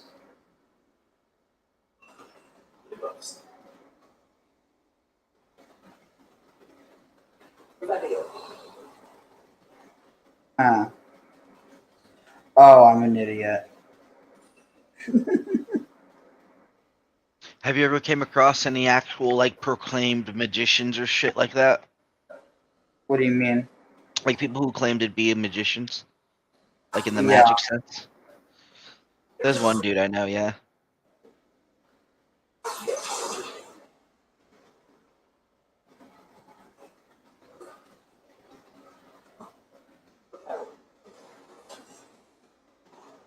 Yeah, I mean, like I said, I'm more like a study looking for like a actual practitioner, which is hard to find because mostly it's just like off, not to be offensive, but like off people with their own set of personal magic.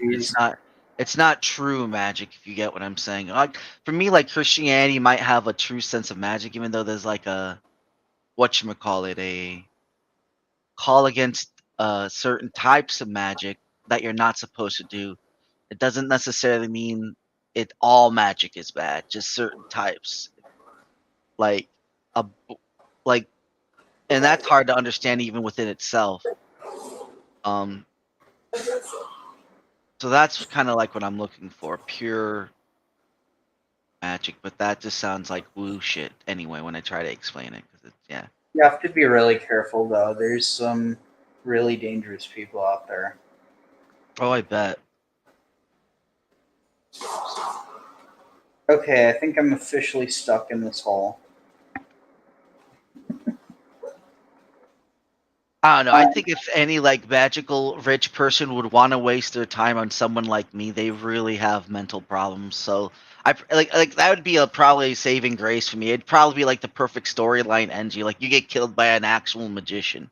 Okay, cool. Right? Like that'd be like oh fine by me by any case of the sense. Like if they're really gonna go after little old me, then they have a yeah, they're fucked up in the head to begin with. There's nothing that was gonna save me from that anyway. Right? That's just their fucking problem at that point. Yeah, I mean, it's not necessarily so black and white. It's just there's a lot of people who are out there for, one reason or another, and it's kind of like one of those things where generally, if you have people working with magic, even with good intentions, it's going to go south. Oh, and why? And why is that? Generally just because of the type of people that it attracts. I think that's probably one of the reasons why you have this idea of secrecy within different, magical groups, because I get it. like it's kind of it's like there's a reason that when you're dealing with certain types of energy, that it has to be tightly controlled because regardless of what it is, if it's high enough power, it can really do damage, whether that's just someone coming in contact with a high capacity wire or something else.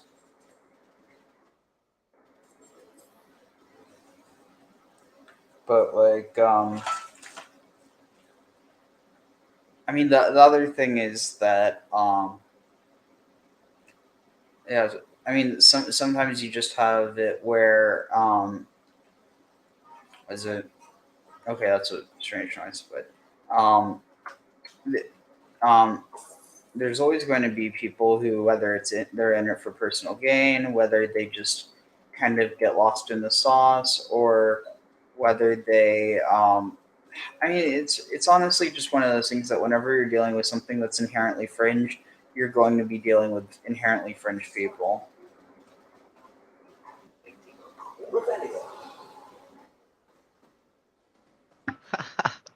So it's like look out for yourself out there. Be warned. You might cross paths with someone you're familiar with. That's actually somewhat comforting. I think it's easier to control crazy people than it is to control normal people in that mindset. Because all you gotta do to crazy people is sound good, and they're like, "Oh, this person sounds good." That's only if you sound good to them. That's the hard part, knowing whether or not you sound good to them. The only thing is that there isn't like such a thing as people who are crazy and people who aren't. It's more so how much you are, and it's broad term, yeah. like it's not a fixed thing. Yeah. As good as my word.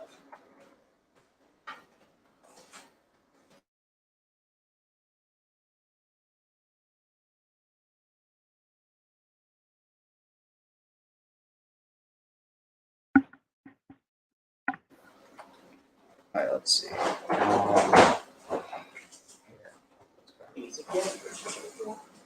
I suppose I shouldn't be surprised to see you.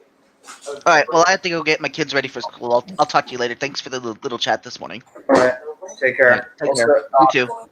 Oh, you want it? Oh. But I fear I may remain a tad reluctant to revisit the scene of my demise. Keep your eyes open. Probably like 8 o'clock on the East You can Coast. find it, say, intramuros.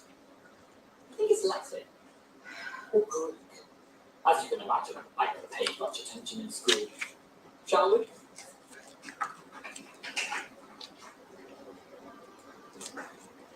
Besides the vote off, anything else I should look for? Indeed, a few lamps, stones, sugar waterfall, and, if I recall, a lemon. You'll see. Very helpful. Thank you.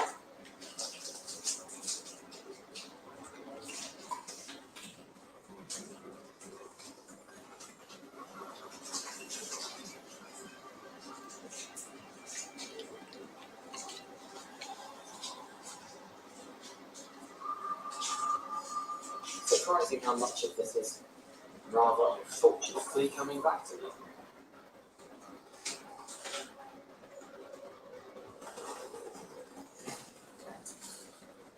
You know, the closer we get, the more I remember. Best I leave you to it. Simply stick to the path and keep a sharp eye out for that bird bath. Adieu. Is that Latin? It's Greek.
Honestly, I'm not sure.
Something oddly solemn about this place. Such a little conscious stance.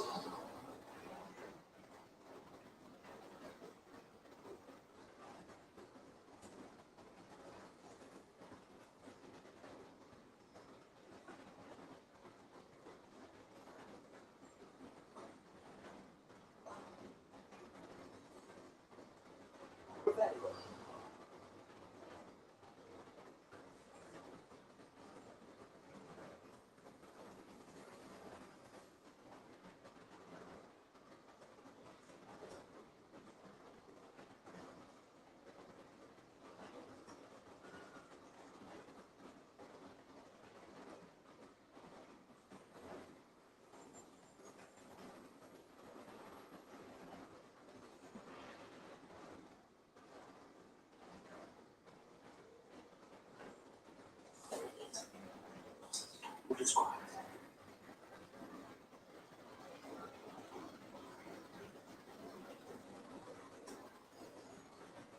Revelio.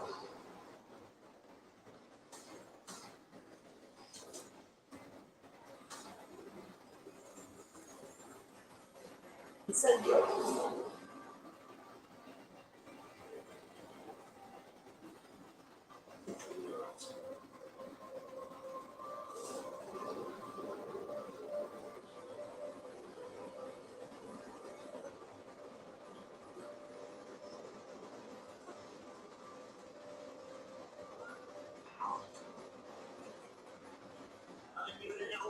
For that.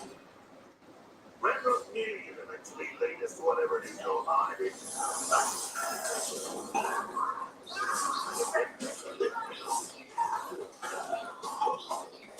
I run things.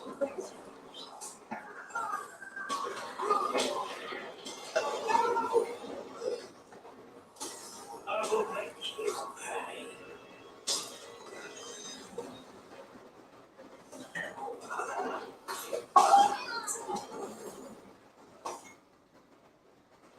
little bit of the oil will pull back around now. Incendiary.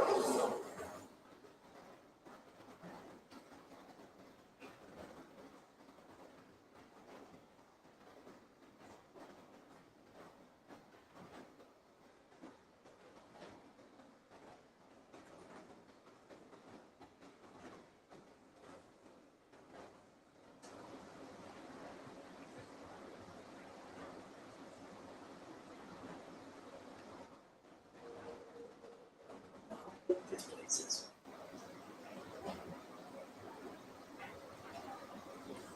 Revelio.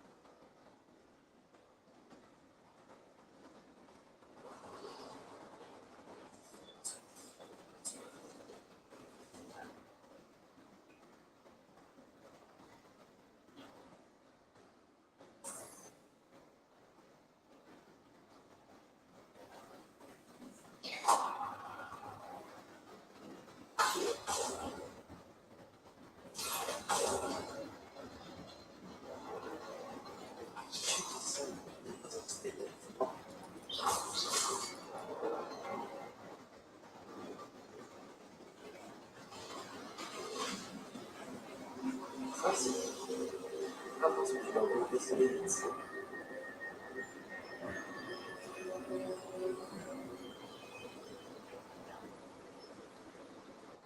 Revelio. A whole bit more catalyst is down there.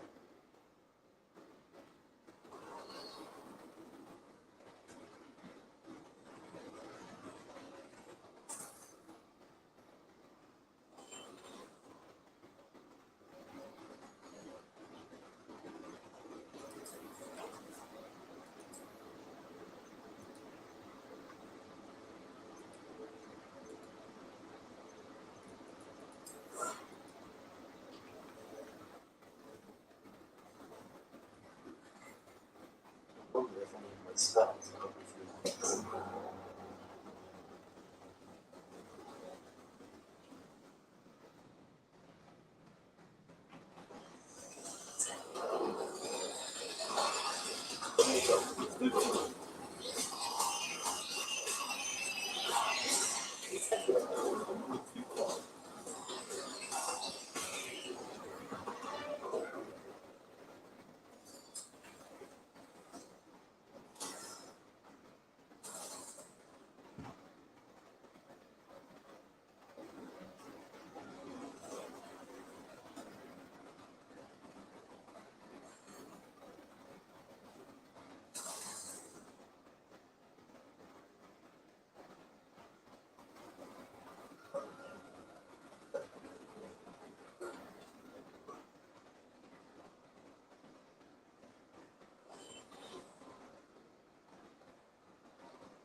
Touch those.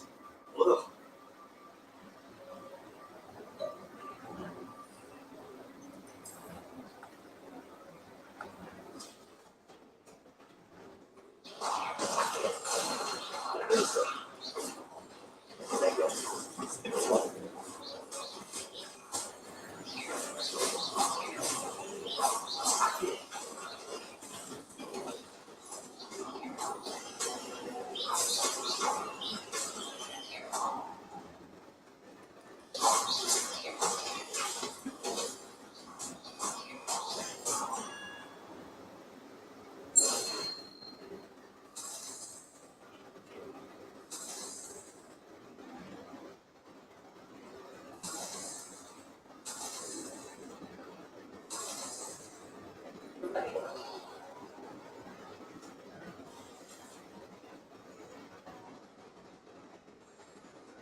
wasn't very thorough in his cave.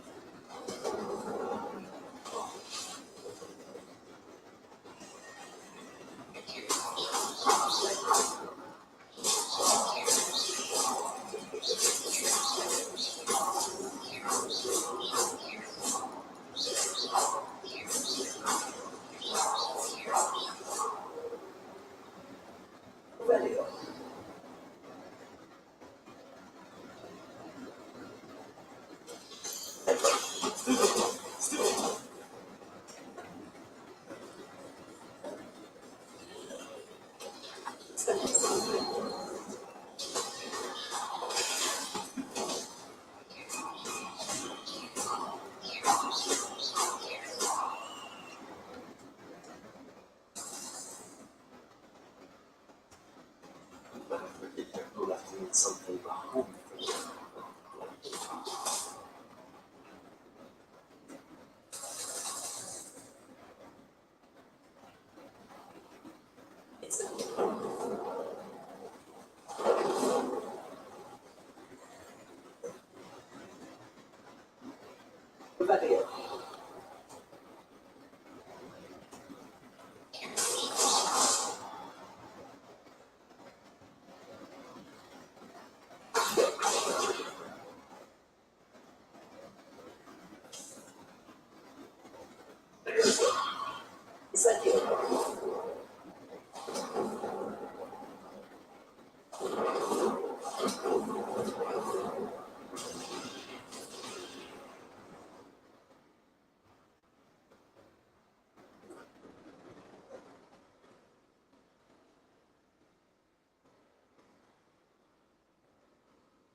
Video.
something.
It's the print is almost complete. Let's try this.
Hello, monster. Your magic on this one is multiplies.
Yeah, it is.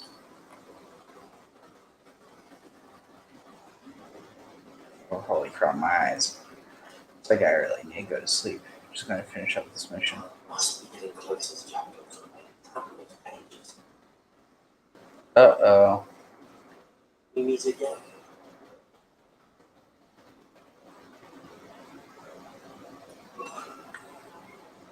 Oh.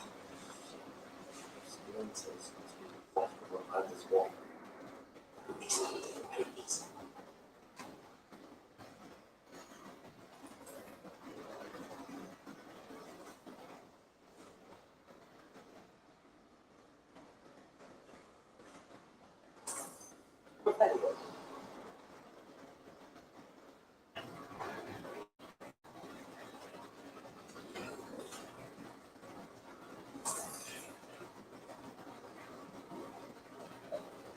Here it is. Is there something beyond this one? Uh-oh.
magic protects me until I'm able to make my way out of it.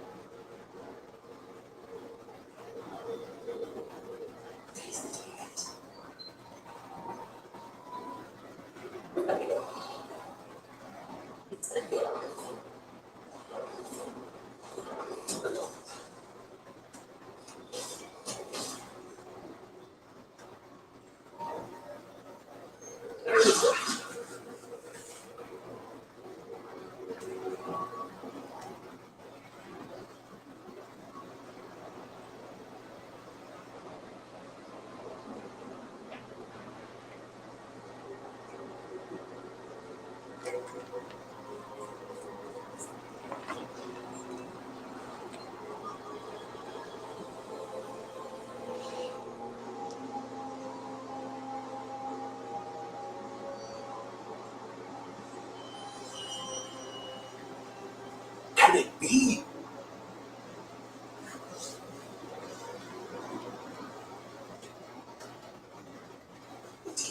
Has someone finally found our map chamber? I recognise you from the Pensives. You're Professor Rackham. I am indeed. I must confess that I am surprised to see someone so young standing before me. I'm the same age that you and Isadora Morganrock were helping you start the Hogwarts. You've paid attention, and might I presume you share our ability? To see traces of ancient magic. Yes, sir, I do. As you have likely realized by now, our ability gives us a unique relationship with all forms of magic. We can access expressions of magic that few others can. Opportunities will arise that allow you to sharpen this rare talent. Do not squander them. I won't, Professor. Thank you. We have much to discuss, but first, a map found in a certain book led you here. Place the book on the pedestal. I don't have the book with me, sir. Must pause our conversation until you return with the book. The statues and carvings in the house on the cliffside, those were you. Are you here? I am. Did you know that I would be here? I cannot say more at present, except to say that your presence here does not entirely surprise me. I'm a bit confused, sir. Why is this book called the Map Chamber? I assure you that all will be clear once the book has been placed on the pedestal. Very well. I'll retrieve the book right away. Good. We shall speak again once the book is in place.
Back at Hogwarts. I'm hungry, but like my studies are I was after enough to distract myself with doing it.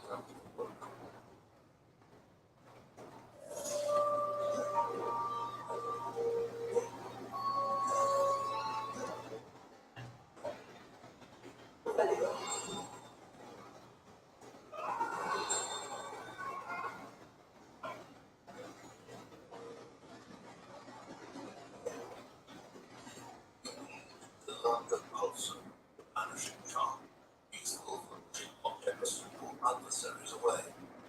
People require tasks and equally untasked.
What do you see as the main contribution that Kabbalah has to offer 20th century Jews today?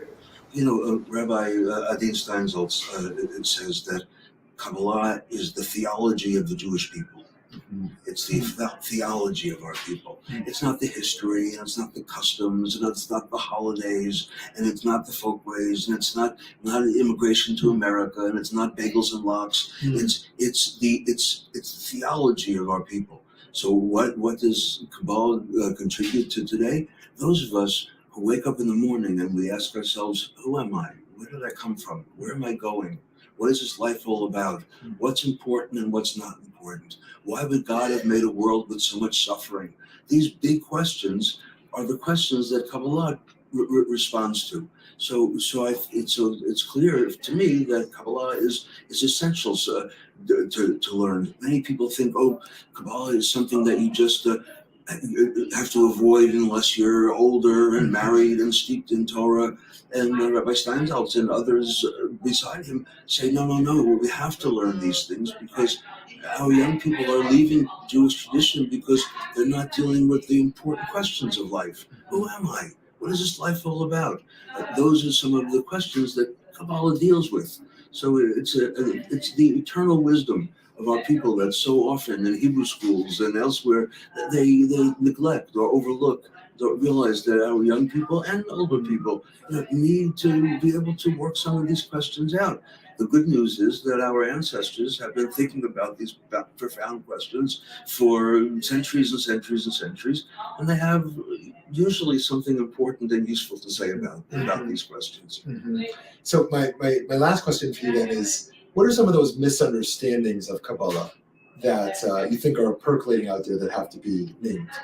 Interestingly, magic comes into the context of the question, because Kabbalah is not black magic or white magic. It's not learning how to say the right words and then something incredible will happen. It has nothing to do with all of that kind of new age stuff that really is superficial and there's no, you're not gaining superpowers from Kabbalah, and it's really a misunderstanding, and people often think that Kabbalah is some kind of mystical secrets that we know and they don't know, or one person knows and somebody else doesn't know.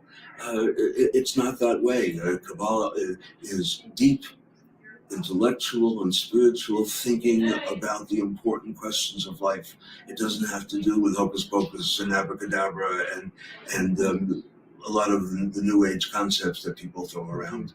I think that I'm excited and I'm privileged to be able to be one of those people who can help to clarify that.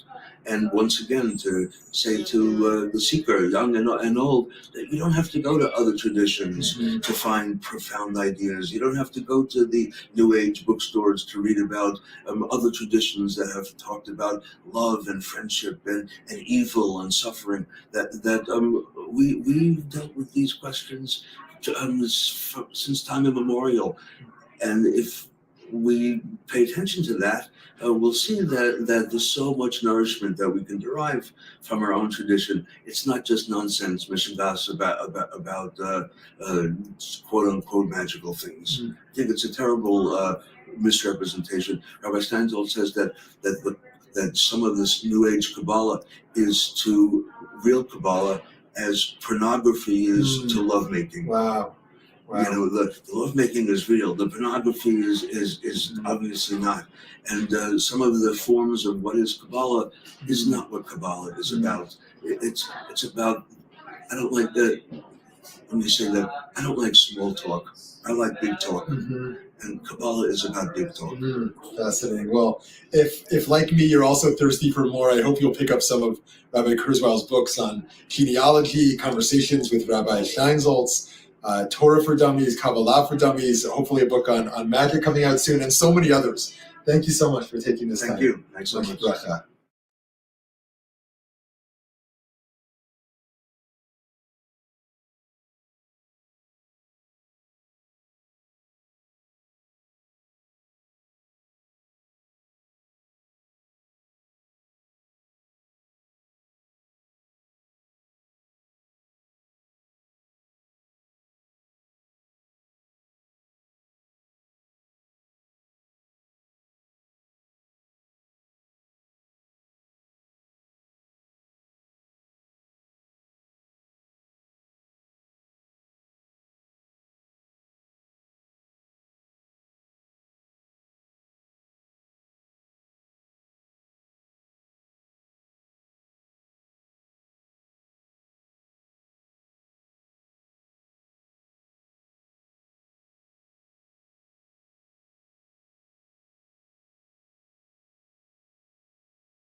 Oof.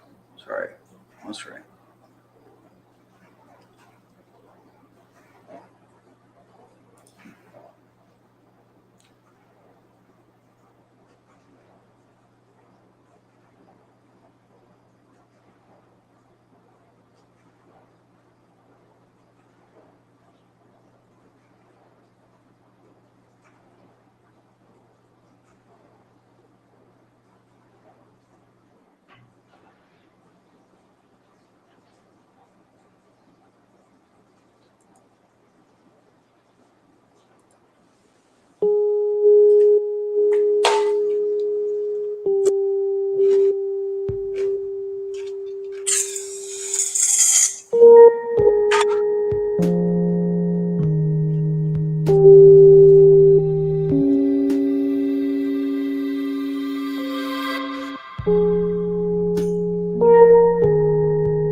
Yeah, I think we'll just end it here.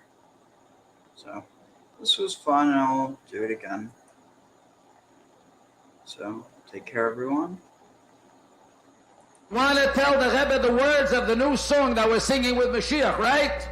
So I'm just going to read them. Am Yisrael, have no fear. Mashiach will be here this year. We want Mashiach now. We don't want to wait. Okay?